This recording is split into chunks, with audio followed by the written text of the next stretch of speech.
ਸਤਿ ਸ੍ਰੀ ਅਕਾਲ। ਤੁਸੀਂ ਦੇਖ ਰਹੇ ਹੋ ਤਖਤ ਪੰਜਾਬ। ਮੈਂ ਤੁਹਾਡੇ ਨਾਲ ਸੁਖਵਿੰਦਰ ਸਿੰਘ, ਮੇਰੇ ਨਾਲ ਉੱਘੇ ਅਰਥ ਸ਼ਾਸਤਰੀ ਪ੍ਰੋਫੈਸਰ ਰਣਜੀਤ ਸਿੰਘ ਘੁੰਮਣ ਮੌਜੂਦ ਨੇ। ਗੱਲਬਾਤ ਦਾ ਵਿਸ਼ਾ ਕਿ ਕਰਤਾਰਪੁਰ ਸਾਹਿਬ ਕੋਰੀਡੋਰ ਖੁੱਲਣ ਦੇ ਨਾਲ ਇੱਕ ਵਾਰ ਮੁੜ ਤੋਂ ਸਿੱਖ ਸ਼ਰਧਾਲੂਆਂ ਸੰਗਤਾਂ ਦੇ ਵਿੱਚ ਕਾਫੀ ਉਤਸ਼ਾਹ ਹੈ। ਪਰ ਗੱਲ ਇਸ ਤੋਂ ਅੱਗੇ ਦੀ ਵੀ ਹੈ ਕਿ ਸਿਆਸਤ ਕਿਸ ਕਦਰ ਹੈ। ਕੇਂਦਰ ਸਰਕਾਰ ਤੇ ਪੰਜਾਬ ਦੇ ਵਿਚਾਲੇ ਜਿਸ ਤਰੀਕੇ ਦੀ ਚਰਚਾ ਚੱਲ ਰਹੀ ਹੈ ਕਿ ਕਿਸੇ ਨਾ ਕਿਸੇ ਢੰਗ ਦੇ ਨਾਲ ਪੰਜਾਬ ਦਾ ਜਿਹੜਾ ਇੱਕ ਵੋਟ ਬੈਂਕ ਕਹਿ ਲਓ, ਜਿਹੜਾ ਸਿਆਸੀ ਲੀਡਰਾਂ ਨੂੰ ਨਜ਼ਰ ਆਉਂਦਾ ਹੈ, ਉਹਨੂੰ ਹਥਿਆਉਣ ਦੀ ਸਾਜ਼ਿਸ਼ ਹੈ। ਜਾਂ ਕਿਹਾ ਜਾ ਰਿਹਾ ਹੈ ਕਿ ਪੰਜਾਬ ਦੇ ਜ਼ਰੀਏ ਜਿਹੜਾ ਵਪਾਰ ਪਾਕਿਸਤਾਨ ਦੇ ਨਾਲ ਖੋਲਣਾ, ਉਹਨੂੰ ਲੈ ਕੇ ਵੀ ਪਿਛਲੇ ਕਾਫੀ ਸਮੇਂ ਤੋਂ ਚਰਚਾਵਾਂ ਲਗਾਤਾਰ ਅੱਗੇ ਤੁਰਦੀਆਂ ਜਾ ਰਹੀਆਂ ਨੇ ਕਿ ਇੱਕ ਪਾਸੇ ਤਾਂ ਕਿਸਾਨੀ ਅੰਦੋਲਨ ਹੈ, ਉਸ ਸਮੱਸਿਆ ਦਾ ਹੱਲ ਸਿਰਫ ਖੇਤੀ ਕਾਨੂੰਨਾਂ ਨੂੰ ਰੱਦ ਕਰਵਾਉਣਾ ਨਹੀਂ, ਉਸ ਤੋਂ ਅੱਗੇ ਵੀ ਆ, ਕਿਉਂਕਿ ਸਮੱਸਿਆਵਾਂ ਕੋਈ ਛੋਟੀਆਂ ਮੋਟੀਆਂ ਨਹੀਂ, ਸੰਕਟ ਵੱਡਾ ਆ, ਸੰਕਟ ਗੰਭੀਰ ਆ। ਇਸ ਕਰਕੇ ਚਰਚਾਵਾਂ ਅੱਗੇ ਚੱਲਦੀਆਂ ਕਿ ਵਪਾਰ ਨੂੰ ਅੱਗੇ ਕਿਸਾਨਾਂ ਦੇ ਜ਼ਰੀਏ ਕਿਸ ਤਰ੍ਹਾਂ ਵਧਾਇਆ ਜਾਏ। ਭਾਵੇਂ ਕਿ ਕਾਰਪੋਰੇਟ ਇਧਰੋਂ ਉਧਰਲੇ ਪਾਸੇ ਲਿਜਾਣਗੇ, ਉਹਨਾਂ ਕੋਲ ਵੱਡੀ ਸਮਰੱਥਾ ਆ, ਪਰ ਜਿਹੜੇ ਛੋਟੇ ਕਿਸਾਨ ਨੇ, ਜਿਹੜੇ ਸੀਮਤ ਕਿਸਾਨ ਨੇ, ਜਿਨ੍ਹਾਂ ਦਾ ਬਾਰਡਰਾਂ ਦੇ ਨਾਲ ਨਾਲ ਕਹਿ ਲਓ ਕਿ ਜਿਵੇਂ ਪੰਜਾਬ ਦਾ ਪਾਕਿਸਤਾਨ ਦੇ ਨਾਲ ਬਾਰਡਰ ਜਦੋਂ ਲੱਗਦਾ ਹੈ, ਤਾਂ ਇਹਨਾਂ ਨੂੰ ਨਜ਼ਦੀਕ ਏਰੀਏ ਦੇ ਨਾਲ, ਨਜ਼ਦੀਕ ਦੇ ਹਿਸਾਬ ਦੇ ਨਾਲ, ਨਜ਼ਦੀਕੀ ਦੇ ਹਿਸਾਬ ਦੇ ਨਾਲ, ਕਿਉਂਕਿ ਇਹਦੇ ਵਿੱਚ ਪੁੱਟ ਵੀ ਆ ਜਾਂਦੇ, ਖਰਚੇ ਉਧਰ ਵੀ ਹੁੰਦੇ ਨੇ। ਇਸ ਕਰਕੇ ਕਿਸਾਨਾਂ ਨੂੰ ਮੁੜ ਤੋਂ ਪੈਰਾਂ ਸਿਰ ਕਰਨ ਦੇ ਲਈ ਵਪਾਰ ਵੱਲ ਨੂੰ ਕਿਸ ਤਰ੍ਹਾਂ ਵਧਿਆ ਜਾ ਸਕਦਾ ਹੈ। ਵਪਾਰ ਕਿਸਾਨਾਂ ਨਾਲ ਵੀ ਜੁੜਦਾ, ਇਹ ਵਪਾਰ ਤਮਾਮ ਉਹਨਾਂ ਲੋਕਾਂ ਦੇ ਨਾਲ ਜੁੜਦਾ ਹੈ ਜਿਹੜੇ ਟ੍ਰੇਡ ਦੇ ਨਾਲ ਜੁੜੇ ਨੇ। ਸਵਾਗਤ ਹੈ ਤੁਹਾਡਾ ਘੁੰਮਣ ਸਾਹਿਬ। ਥੈਂਕ ਯੂ ਜੀ, ਥੈਂਕ ਯੂ, ਧੰਨਵਾਦ ਬਹੁਤ ਬਹੁਤ ਤੁਹਾਡਾ। ਸ਼ੁਕਰੀਆ ਤੁਹਾਡਾ, ਤੁਸੀਂ ਆਪਣਾ ਕੀਮਤੀ ਸਮਾਂ ਦਿੱਤਾ। ਘੁੰਮਣ ਸਾਹਿਬ, ਸ਼ੁਰੂਆਤ ਕਰ ਲਈਏ ਕਿ ਕਰਤਾਰਪੁਰ ਸਾਹਿਬ ਦਾ ਲਾਂਘਾ ਦੁਬਾਰਾ ਖੁੱਲ ਚੁੱਕਿਆ, ਗੱਲ ਫਿਰ ਵਪਾਰ ਦੀ ਸ਼ੁਰੂ ਹੋ ਗਈ ਹੈ ਕਿ ਕਿਸ ਤਰ੍ਹਾਂ ਵਪਾਰ ਨੂੰ ਅੱਗੇ ਵਧਾਇਆ ਜਾਵੇ, ਇਸ ਕਦਮ ਨੂੰ ਹੋਰ ਅੱਗੇ ਲਿਜਾਇਆ ਜਾਵੇ। ਜੇ ਗ੍ਰਹਿ ਮੰਤਰੀ ਅਮਿਤ ਸ਼ਾਹ ਹੋਰੀ ਟਵੀਟ ਕਰਦੇ ਨੇ ਕਿ ਅਸੀਂ ਸੰਗਤਾਂ ਦੀ ਸ਼ਰਧਾ ਨੂੰ ਜਾਂ ਜਿਸ ਤਰੀਕੇ ਨਾਲ ਵੀ ਨੇ ਪਾਕਿਸਤਾਨ ਡਿਪਲੋਮੈਟਿਕ ਤਰੀਕੇ ਨਾਲ ਉਸ ਨੂੰ ਅੱਗੇ ਵਧਾ ਰਹੇ ਆ, ਪਰ ਲੋਕਾਂ ਦੀ ਜਿਹੜੀ ਚਾਹਨਾ ਆ, ਖਾਸ ਕਰ ਪੰਜਾਬ ਵਾਲਿਆਂ ਦੀ, ਕਿ ਇਸ ਨੂੰ ਵਪਾਰ ਦੇ ਜ਼ਰੀਏ ਵੀ ਅੱਗੇ ਵਧਾਇਆ ਜਾਵੇ। ਦੇਖੋ ਸੁਖਵਿੰਦਰ ਜੀ, ਇਹ ਜਿਹੜਾ ਮਸਲਾ ਹੈ ਵਪਾਰ ਵਾਲਾ, ਇਹ ਤਾਂ ਬਹੁਤ ਹੀ ਮਹੱਤਵਪੂਰਨ ਹੈ ਤੇ ਕਰਤਾਰਪੁਰ ਸਾਹਿਬ ਦਾ ਲਾਂਘਾ ਖੋਲਣ ਵਾਲਾ ਵੀ ਬਹੁਤ ਜ਼ਿਆਦਾ ਇਸ ਕਿੱਤੇ ਲਈ ਮਹੱਤਵਪੂਰਨ ਹੈ। ਮੈਂ ਐਕਚੁਅਲੀ ਗੁਰਦਾਸਪੁਰ ਜ਼ਿਲ੍ਹੇ ਨੂੰ ਬਿਲੋਂਗ ਕਰਦਾ ਤੇ ਮੈਂ ਉੱਥੇ ਪਿਛਲੇ ਦਿਨੀ ਤੇ ਉਸ ਤੋਂ ਪਹਿਲਾਂ ਵੀ ਡੇਰਾ ਬਾਬਾ ਨਾਨਕ ਵੀ ਗਿਆ ਸੀ, ਵਾਹਗਾ ਬਾਰਡਰ ਤੇ। ਉਹ ਜਿਹੜਾ ਕਰਤਾਰਪੁਰ ਵਾਲਾ ਬਾਰਡਰ, ਦੂਰਬੀਨ ਨਾਲ ਲੋਕ ਦਰਸ਼ਨ ਕਰਦੇ ਨੇ ਤੇ ਇਹ ਬੜਾ ਉਤਸ਼ਾਹ ਸੀ ਜਦੋਂ ਇਹ ਪਿਛਲੇ ਸਮੇਂ 'ਚ ਲਾਂਘਾ ਜਿਹੜਾ ਇਹ ਕਰਤਾਰਪੁਰ ਦਾ ਖੁੱਲਿਆ ਸੀ। ਪਰ ਮੈਨੂੰ ਲੱਗਦਾ ਕਿ ਖੁੱਲ੍ਹਾ ਰੱਖਣਾ ਚਾਹੀਦਾ ਹੈ। ਦੂਸਰੀ ਗੱਲ ਜਿਹੜੀ ਹੈ ਕਿ ਸੁਰੱਖਿਆ ਦੇ ਐਂਗਲ ਤੋਂ ਸਰਕਾਰ, ਸੈਂਟਰ ਸਰਕਾਰ ਕਹਿੰਦੀ ਹੈ, ਜਾਂ ਕੋਈ ਪੰਜਾਬ ਦੇ ਲੀਡਰ ਵੀ ਕਹਿੰਦੇ ਨੇ ਕਿ ਇਹ ਇੱਕ ਮਸਲਾ ਹੈ। ਮੈਨੂੰ ਲੱਗਦਾ ਹੈ ਕਿ ਬਹੁਤ ਕੁਝ ਚੋਣਾਂ ਦੇ ਨਾਲ ਜੁੜਿਆ ਹੁੰਦਾ ਹੈ ਜੀ, ਕਿ ਅੱਜ ਵੀ ਜੇ ਇਹ ਕਰਤਾਰਪੁਰ ਦਾ ਲਾਂਘਾ ਖੋਲ੍ਹਣ ਦਾ ਜਿਵੇਂ ਤੁਸੀਂ ਮੈਨੂੰ ਦੱਸਿਆ ਕਿ ਕੇਂਦਰ ਸਰਕਾਰ ਨੇ ਫੈਸਲਾ ਕੀਤਾ ਹੈ ਕਿ ਉਹ ਖੋਲ੍ਹ ਦੇਣਾ ਹੁਣ, ਤੇ ਸਿੱਖ ਸੰਗਤਾਂ ਜਾਂ ਪੰਜਾਬ ਦੇ ਵਿੱਚ ਨਾਨ ਸਿੱਖ ਸੰਗਤਾਂ ਵੀ ਤੇ ਪੰਜਾਬ ਤੋਂ ਬਾਹਰੋਂ ਵੀ ਬਹੁਤ ਜਾਂਦੀਆਂ ਨੇ, ਦਰਬਾਰ ਸਾਹਿਬ ਵੀ ਬਹੁਤ ਲੋਕ ਜਾਂਦੇ ਨੇ ਤੇ ਇੱਥੇ ਕਰਤਾਰਪੁਰ ਲੰਘੇ ਵੇਲੇ ਵੀ ਬੜਾ ਜਾਂਦੇ ਨੇ, ਕਰਤਾਰਪੁਰ ਸਾਹਿਬ ਜਿਹੜਾ ਗੁਰਦੁਆਰਾ ਸਾਹਿਬ ਹੈ। ਸੋ ਮੈਨੂੰ ਲੱਗਦਾ ਕਿ ਜੇ ਤਾਂ ਇਕੱਲਾ ਇੱਕੋ ਹੀ ਗੱਲ ਹੁੰਦੀ ਕਿ ਇਹ ਡਿਮਾਂਡ ਨੂੰ ਮੀਟ ਕੀਤਾ, ਉਹ ਇੱਕ ਵੱਖ ਗੱਲ, ਅੱਛੀ ਗੱਲ ਹੈ, ਸ਼ਲਾਘਾਯੋਗ ਹੈ, ਇਸ ਦੀ ਮੈਂ ਸ਼ਲਾਘਾ ਕਰਦਾ। ਪਰ ਇਹ ਜਦੋਂ ਤੋਂ ਬੰਦ ਹੈ, ਇਹ 16 ਫਰਵਰੀ 2019 ਤੋਂ ਬੰਦ ਹੈ। ਰਾਦਰ ਜਦੋਂ ਇਹ ਪੁਲਵਾਮਾ ਹੋਇਆ ਜਾਂ ਉਸ ਤੋਂ ਬਾਅਦ ਅਗਸਤ ਵਿੱਚ ਧਾਰਾ 370 ਖਤਮ ਕੀਤੀ। ਪਹਿਲਾਂ ਪੁਲਵਾਮਾ ਕਰਕੇ ਇੰਡੀਆ ਨੇ 200% ਡਿਊਟੀ ਲਾਤੀ ਪਾਕਿਸਤਾਨ ਤੋਂ, ਜੋ ਅਸੀਂ ਚੀਜ਼ਾਂ ਵਸਤਾਂ ਮੰਗਵਾਉਂਦੇ ਹਾਂ, ਜਿਹਨੂੰ ਇੰਪੋਰਟ ਕਹਿੰਦੇ ਹਾਂ, ਬਰਾਮਦ ਕਹਿੰਦੇ ਹਾਂ, ਉਸ ਤੇ ਉਹਦੇ ਨਾਲ ਜਿਹੜਾ ਆਲਮੋਸਟ ਟ੍ਰੇਡ ਬੰਦ ਹੋ ਗਿਆ, ਕਿਉਂਕਿ ਇੱਕਦਮ ਅਚਾਨਕ ਹੀ ਇਹ ਸਾਡਾ ਜਿਹੜਾ 100 ਰੁਪਏ ਦੀ ਚੀਜ਼ ਸੀ ਉਹ 300 ਰੁਪਏ ਦੀ ਹੋ ਗਈ, ਜਿਹੜੀ ਬਾਹਰੋਂ ਅਸੀਂ ਉੱਤੋਂ ਮੰਗਵਾਉਂਦੇ ਸੀ, ਤੇ ਉਹ ਨਾਨ ਵਾਇਬਲ ਜਿਹਾ ਹੋ ਗਿਆ। ਦੂਸਰਾ ਜਿਹੜਾ ਹੈ ਕਿ ਜਦੋਂ ਇਹ ਧਾਰਾ 370 ਖਤਮ ਹੁੰਦੀ ਅਗਸਤ 2019 ਵਿੱਚ, ਤਾਂ ਪਾਕਿਸਤਾਨ ਨੇ ਰਿਐਕਸ਼ਨ ਦੇ ਤੌਰ ਤੇ ਇੱਕ ਟ੍ਰੇਡ ਐਮਬਾਰਗੋ, ਜਿਹਨੂੰ ਕਹਿੰਦੇ ਕਿ ਬਿਲਕੁਲ ਭਾਰਤ ਨਾਲ ਵਪਾਰਕ ਸੰਬੰਧ ਬੰਦ ਕਰ ਦਿੱਤੇ। ਇਹ ਜਿਹੜਾ ਸਿਲਸਿਲਾ ਹੈ, ਮੈਨੂੰ ਲੱਗਦਾ ਕਿ ਐਕਸ਼ਨ ਰਿਐਕਸ਼ਨ ਵਾਲਾ, ਇਹ ਨਾ ਤਾਂ ਪਾਕਿਸਤਾਨ ਦੇ ਪਾਰਟ ਤੇ ਠੀਕ ਹੈ ਤੇ ਨਾ ਹੀ ਇੰਡੀਆ ਦੇ ਪਾਰਟ ਤੇ ਠੀਕ ਹੈ। ਕਿ ਇਹੋ ਜਿਹੀ ਹੁਣ ਕਿਹੜੀ ਬੁਨਿਆਦੀ ਤਬਦੀਲੀ ਆਈ ਹੈ ਕਿ 2019 ਫਰਵਰੀ ਤੋਂ ਤਾਂ ਬੰਦ ਹੈ ਸਾਰਾ ਕੁਝ ਤੇ ਹੁਣ ਖੋਲ ਦਿੱਤਾ। ਸੋ ਤਾਂ ਇਸੇ ਕਰਕੇ ਮੈਂ ਕਹਿੰਦਾ ਕਿ ਜੇ ਹੁਣ ਖੋਲਣ ਦਾ ਫੈਸਲਾ ਲਿਆ ਤੇ ਲੋਕਾਂ ਦੀ, ਪੰਜਾਬ ਦੀ ਜਿਹੜੀ ਪੋਲੀਟੀਕਲ ਪਾਰਟੀਆਂ ਨੇ, ਪੰਜਾਬ ਦੇ ਲੋਕ ਨੇ, ਉਹਨਾਂ ਦੀ ਡਿਮਾਂਡ ਤਾਂ ਬਹੁਤ ਦੇਰ ਤੋਂ ਇਹ ਬੀਜੇਪੀ ਪੰਜਾਬ ਦਾ ਜਿਹੜਾ ਵਫਦ ਵੀ ਉਹ ਪ੍ਰਧਾਨ ਮੰਤਰੀ ਨੂੰ ਮਿਲਿਆ ਇਸ ਸੰਬੰਧ 'ਚ ਕਿ ਖੁੱਲ੍ਹਣਾ ਚਾਹੀਦਾ ਤੇ ਮੈਂ ਤਾਂ ਕਹਿੰਦਾ ਕਿ ਅੱਛਾ ਹੈ। ਮੈਂ ਇਹ ਕਹਿੰਦਾ ਕਿ ਜਿਸ ਤਰ੍ਹਾਂ ਸਾਰੀਆਂ ਸਮੁੱਚੀਆਂ ਪਾਰਟੀਆਂ ਨੇ ਆਪਣੇ ਆਪਣੇ ਪੱਧਰ ਤੇ ਕਰਤਾਰਪੁਰ ਲਾਂਘਾ ਖੋਲ੍ਹਣ ਲਈ ਪੱਤਰ ਲਿਖੇ ਨੇ, ਮਿਲੇ ਨੇ, ਹੁਣ ਬੀਜੇਪੀ ਦਾ ਵਫਦ ਵੀ ਮਿਲਿਆ, ਕਿਉਂ ਨਹੀਂ ਇਹ ਸਾਰੇ ਰਲ ਕੇ ਜਿਹੜਾ ਇਸ ਤੋਂ ਪਰੇ ਹਟ ਕੇ ਵੀ ਸਾਰੇ ਰਲ ਕੇ ਵਪਾਰ ਵਾਘਾ ਬਾਰਡਰ ਤੋਂ ਕਿਉਂ ਖੋਲਣ ਦੀ ਗੱਲ ਨਹੀਂ ਕਰਦੇ? ਠੀਕ ਹੈ, ਇੱਕ ਵੱਡਾ ਸਵਾਲ ਹੈ ਜਿਹੜਾ ਕਿ ਜਵਾਬ ਦੀ ਮੰਗ ਕਰਦਾ ਹੈ। ਜਿੱਥੋਂ ਤੱਕ ਕਰਤਾਰਪੁਰ ਲਾਂਘਾ ਖੋਲਣ ਦਾ ਸਵਾਲ, ਇਹ ਪੋਜ਼ਿਟਿਵ ਇਸ਼ੂ ਹੈ ਕਿ ਚੰਗਾ ਹੋਇਆ, ਇੱਕ ਤਾਂ ਜਿਹੜੀ ਧਾਰਮਿਕ ਆਸਥਾ ਹੈ ਲੋਕਾਂ ਦੀ ਉਹ ਮੀਟ ਹੋ ਜਾਏਗੀ।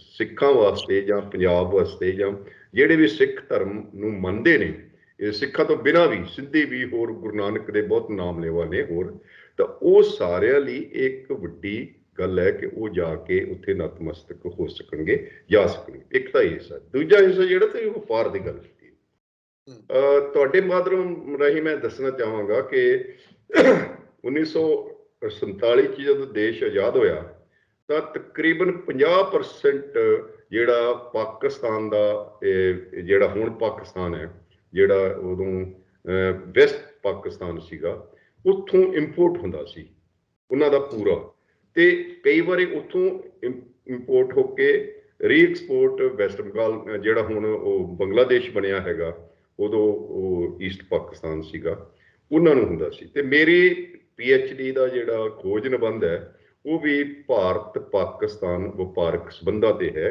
ਜਿਹਦੇ ਵਿੱਚ ਮੈਂ 1947 ਤੋਂ ਲੈ ਕੇ 1983 ਤੱਕ ਉਹਨਾਂ ਦਾ ਟ੍ਰੇਡ, ਜਿਹੜਾ ਵਪਾਰਕ ਸੰਬੰਧ ਸਾਰੇ ਐਂਗਲਸ ਤੋਂ ਸਟੱਡੀ ਕੀਤਾ ਸੀ। ਤੇ ਉਹਦੇ ਵਿੱਚ ਇੱਕ ਬਹੁਤ ਇੰਪੋਰਟੈਂਟ ਗੱਲ ਮੈਂ ਤੁਹਾਡੇ ਨਾਲ ਸ਼ੇਅਰ ਕਰਨੀ ਚਾਹੂੰਗਾ ਕਿ ਜਦੋਂ 1965 ਦੀ ਲੜਾਈ ਹੁੰਦੀ ਆ ਦੋਨਾਂ ਮੁਲਕਾਂ 'ਚ, ਤਾਂ ਉਹਦੇ ਵਿੱਚ ਹੁੰਦਾ ਇਹ ਹੈ ਕਿ 15, 17, 18 ਦਿਨ ਦੀ ਲੜਾਈ ਹੈ ਤੇ ਵਪਾਰ ਹੋ ਜਾਂਦਾ 9 ਸਾਲ ਬੰਦ। 1965 ਤੋਂ 1974 ਤੱਕ 9 ਸਾਲ ਟ੍ਰੇਡ ਐਮਬਾਰਗੋ ਲੱਗਾ ਰਹਿੰਦਾ। ਐਜ਼ ਇਕਨੋਮਿਸਟ ਮੈਨੂੰ ਕੋਈ ਸੈਂਸ ਨਹੀਂ ਲੱਗਦੀ ਕਿ ਇਹ ਕਿਉਂ ਬੰਦ ਕੀਤਾ ਬਈ ਇੰਨੇ ਸਾਲ। ਫਿਰ 1900 ਸ਼ਿਮਲਾ ਸਮਝੌਤਾ ਹੋਇਆ, ਉਸ ਤੋਂ ਬਾਅਦ ਸ਼ਿਪਿੰਗ ਐਗਰੀਮੈਂਟ, ਹੋਰ ਕਈ ਐਗਰੀਮੈਂਟ ਹੁੰਦੇ ਨੇ। ਦੁਨੀਆ ਦੇ ਵਿੱਚ ਕਿਤੇ ਇਹ ਐਗਜ਼ਾਮਪਲ ਨਹੀਂ ਮਿਲਦੀ ਕਿ 15-20 ਦਿਨ ਦੀ ਲੜਾਈ ਹੋਵੇ ਤੇ 9 ਸਾਲ ਟ੍ਰੇਡ ਬੰਦ ਰਿਹਾ ਹੋਵੇ। ਤੇ ਇਹਦਾ ਨੁਕਸਾਨ ਸਭ ਤੋਂ ਜ਼ਿਆਦਾ ਪੰਜਾਬ, ਹਰਿਆਣਾ, JNK, ਹਿਮਾਚਲ ਤੇ ਪਾਰਟ ਆਫ ਰਾਜਸਥਾਨ, ਇਹ ਜਿਹੜਾ ਨਾਰਥ ਵੈਸਟ ਇੰਡੀਆ, ਇਹਨਾਂ ਨੂੰ ਹੋਇਆ। ਕਿਉਂਕਿ ਪੰਜਾਬ ਖਾਸ ਕਰਕੇ ਇੱਕ ਲੈਂਡਲੌਕਡ ਸਟੇਟ ਹੈ, ਈਵਨ ਹਰਿਆਣਾ ਵੀ। ਤੇ ਇਹ ਅੰਕੜੇ ਦੱਸਦੇ ਨੇ ਕਿ ਜਿਹੜਾ ਉਸ ਵੇਲੇ ਵੀ ਜਦੋਂ ਵਪਾਰ ਬੰਦ ਵੀ ਸੀਗਾ, ਕਾਗਜ਼ਾਂ 'ਚ ਸਾਰਾ ਕੁਝ ਬੰਦ ਸੀ, ਪਰ ਵਾਇਆ ਥਰਡ ਕੰਟਰੀ, ਦੁਬਈ ਤੋਂ ਬੰਬੇ ਤੋਂ ਕਰਾਚੀ, ਕਰਾਚੀ ਤੋਂ ਹੋਰ ਪਾਕਿਸਤਾਨ ਦੇ ਇੰਟੀਰੀਅਰ 'ਚ ਇਸੇ ਤਰ੍ਹਾਂ ਇਹ ਰੂਟ ਅਪਣਾਇਆ ਜਾਂਦਾ ਸੀ, ਜਿਹਦੇ ਵਿੱਚ ਤਕਰੀਬਨ 25-30 ਦਿਨ ਟਰਾਂਸਪੋਰਟ ਟ੍ਰਾਂਜੀਸ਼ਨ 'ਚ ਲੱਗ ਜਾਂਦੇ ਸੀ ਤੇ ਉਹਦੀ ਕਾਸਟ ਵੀ ਬਹੁਤ ਪੈਂਦੀ ਸੀ। ਦੂਜੇ ਪਾਸੇ ਜੇ ਆਪਾਂ ਵਰਕਆਊਟ ਕਰੀਏ ਕਾਸਟ ਬੈਨੀਫਿਟ ਐਨਾਲਿਸਿਸ, ਤਾਂ ਬਹੁਤ ਸਾਰੀਆਂ ਵਸਤਾਂ ਸੇਵਾਵਾਂ ਦੀ ਜਿਹੜੀ ਟਰਾਂਸਪੋਰਟ ਟਰਾਂਸਸ਼ਿਪਮੈਂਟ ਕਾਸਟ ਉਹ ਬੜੀ ਘਟ ਜਾਂਦੀ ਹੈ। ਫੋਰ ਐਗਜ਼ਾਮਪਲ ਦਿੱਲੀ ਤੋਂ ਤੁਸੀਂ ਲਾਹੌਰ ਟਰੱਕ ਪਜਾਣਾ, ਉਹ ਇੱਕ ਦਿਨ 'ਚ ਪਹੁੰਚ ਜਾਊਗਾ, ਤੇ ਕਜਾਓ ਉੱਥੋਂ ਪਹਿਲਾਂ ਫਿਰ ਬੰਦਰਗਾਹ ਤੇ ਲੋਡਿੰਗ ਅਨਲੋਡ ਕਰੋ। ਇੱਕ ਹਿੱਸਾ ਇਹ ਹੈ। ਦੂਜਾ ਹਿੱਸਾ ਇਹ ਹੈ ਕਿ ਪੰਜਾਬ 'ਚ ਕਦੇ ਵੀ ਪੋਲੀਟੀਕਲ ਪਾਰਟੀਆਂ ਨੇ ਇਸ ਮੰਗ ਨੂੰ ਮੁੱਖ ਮੁੱਦਾ ਨਹੀਂ ਬਣਾਇਆ। ਹੁਣ ਵੀ ਮੈਂ ਕਹਿੰਦਾ ਕਿ ਅਜੇ ਵੀ ਇਹਨੂੰ ਮੁੱਖ ਮੁੱਦਾ ਨਹੀਂ ਬਣਾ ਰਹੇ। ਮੈਂ ਤਾਂ ਕਹਿ ਰਿਹਾ, ਪੂਰੀ ਜ਼ਿੰਮੇਵਾਰੀ ਨਾਲ ਕਹਿ ਰਿਹਾ, ਕਿ ਜਦੋਂ 2019 ਦੇ ਵਿੱਚ ਇਹ ਟ੍ਰੇਡ ਬੰਦ ਹੁੰਦਾ ਹੈ, ਜਿਹੜਾ ਕਿ ਅਜੇ ਵੀ ਨਹੀਂ ਖੁੱਲਿਆ, ਤਾਂ ਕ੍ਰਿਡ, ਜਿੱਥੇ ਮੈਂ ਕੰਮ ਕਰਦਾ ਸੀਗਾ, centre for research and rural and industrial development, ਉੱਥੇ ਟੂ ਪੰਜਾਬ ਸੈਂਟਰ ਵੀ ਸੀ, ਉਹਨਾਂ ਨੇ ਬੜਾ ਕੰਮ ਕੀਤਾ ਉਸ ਸੰਸਥਾ ਨੇ, ਮੈਂ ਇਹਦਾ ਹਿੱਸਾ ਰਿਹਾ, ਕਿ ਕਿਵੇਂ ਸੰਬੰਧ ਜਿਹੜੇ ਠੀਕ ਕੀਤੇ ਜਾਣ ਦੋਨਾਂ ਪੰਜਾਬਾਂ 'ਚ ਤੇ ਦੋਨਾਂ ਦੇਸ਼ਾਂ 'ਚ। ਉਸ ਨੇ ਅਸੀਂ ਫੈਸਲਾ ਕੀਤਾ ਕਿ ਸਟੱਡੀ ਕਰੋ ਕਿ ਪੰਜਾਬ ਨੂੰ ਕੀ ਨਫਾ ਨੁਕਸਾਨ ਹੋਇਆ। ਤਾਂ ਮੈਂ 2-3 ਅੰਕੜੇ ਤੁਹਾਡੇ ਨਾਲ ਸ਼ੇਅਰ ਕਰਨੇ ਚਾਹਾਂਗਾ। ਅਸੀਂ ਜਿਹੜਾ ਉਹ ਅਧਿਐਨ ਕੀਤਾ ਸੀ ਕਰੋਨਾ ਦੇ ਪੀਰੀਅਡ 'ਚ, ਕਾਫੀ ਜੋਖਮ ਉਠਾ ਕੇ ਵੱਖ-ਵੱਖ ਥਾਵਾਂ ਤੋਂ ਸੈਕੰਡਰੀ ਡੇਟਾ ਲਿਆ, ਪ੍ਰਾਇਮਰੀ ਡੇਟਾ ਲਿਆ, ਅੰਮ੍ਰਿਤਸਰ ਲੋਕਾਂ ਨੂੰ ਮਿਲੇ, ਲੁਧਿਆਣੇ ਮਿਲੇ, ਹੋਰ ਥਾਵਾਂ ਤੇ ਮਿਲੇ ਜਿੱਥੇ ਸਾਨੂੰ ਪਤਾ ਲੱਗਿਆ ਕਿ ਵਪਾਰ ਜਿਹੜਾ ਓਰੀਜੀਨੇਟ ਹੁੰਦਾ ਉੱਧਰ ਜਾਂਦਾ, ਜਾਂ ਪਾਕਿਸਤਾਨ ਤੋਂ ਜਿਹੜੀਆਂ ਵਸਤਾਂ ਆਉਂਦੀਆਂ ਨੇ ਉਹ ਇੱਧਰ ਜਾਂਦੀਆਂ। ਸੋ ਉਹ ਜਦੋਂ ਅਸੀਂ ਅਗਸਤ 2020 ਦੇ ਵਿੱਚ ਉਹ ਸਟੱਡੀ ਅਸੀਂ ਕੰਪਲੀਟ ਕੀਤੀ, ਤਕਰੀਬਨ ਸਾਨੂੰ ਕੋਈ ਲੱਗੇ 10-12 ਮਹੀਨੇ। ਉੱਥੋਂ ਅਸੀਂ ਦੇਖਿਆ ਕਿ 16 ਮਹੀਨਿਆਂ ਦੇ ਪੀਰੀਅਡ 'ਚ ਫਰਵਰੀ 2019 ਤੋਂ ਲੈ ਕੇ ਅਗਸਤ 2020 ਤੱਕ ਪੰਜਾਬ ਨੂੰ ਹੀ ਬਹੁਤ ਮੋਡਰੇਟ ਐਸਟੀਮੇਟ ਹੈ, ਅਸੀਂ ਸਾਰਾ ਅਜੇ ਸਟੱਡੀ ਨਹੀਂ ਕਰ ਸਕੇ, ਕੋਈ 15,000 ਕਰੋੜ ਰੁਪਏ ਦਾ ਨੁਕਸਾਨ ਹੋਇਆ, ਜਿਹਦੇ ਵਿੱਚ 15,000 ਕਰੋੜ ਰੁਪਏ ਦਾ ਪੰਜਾਬ ਨੂੰ 16 ਮਹੀਨੇ 'ਚ ਨਾ ਵਪਾਰ ਕਰਨ ਕਰਕੇ ਨੁਕਸਾਨ ਹੋਇਆ।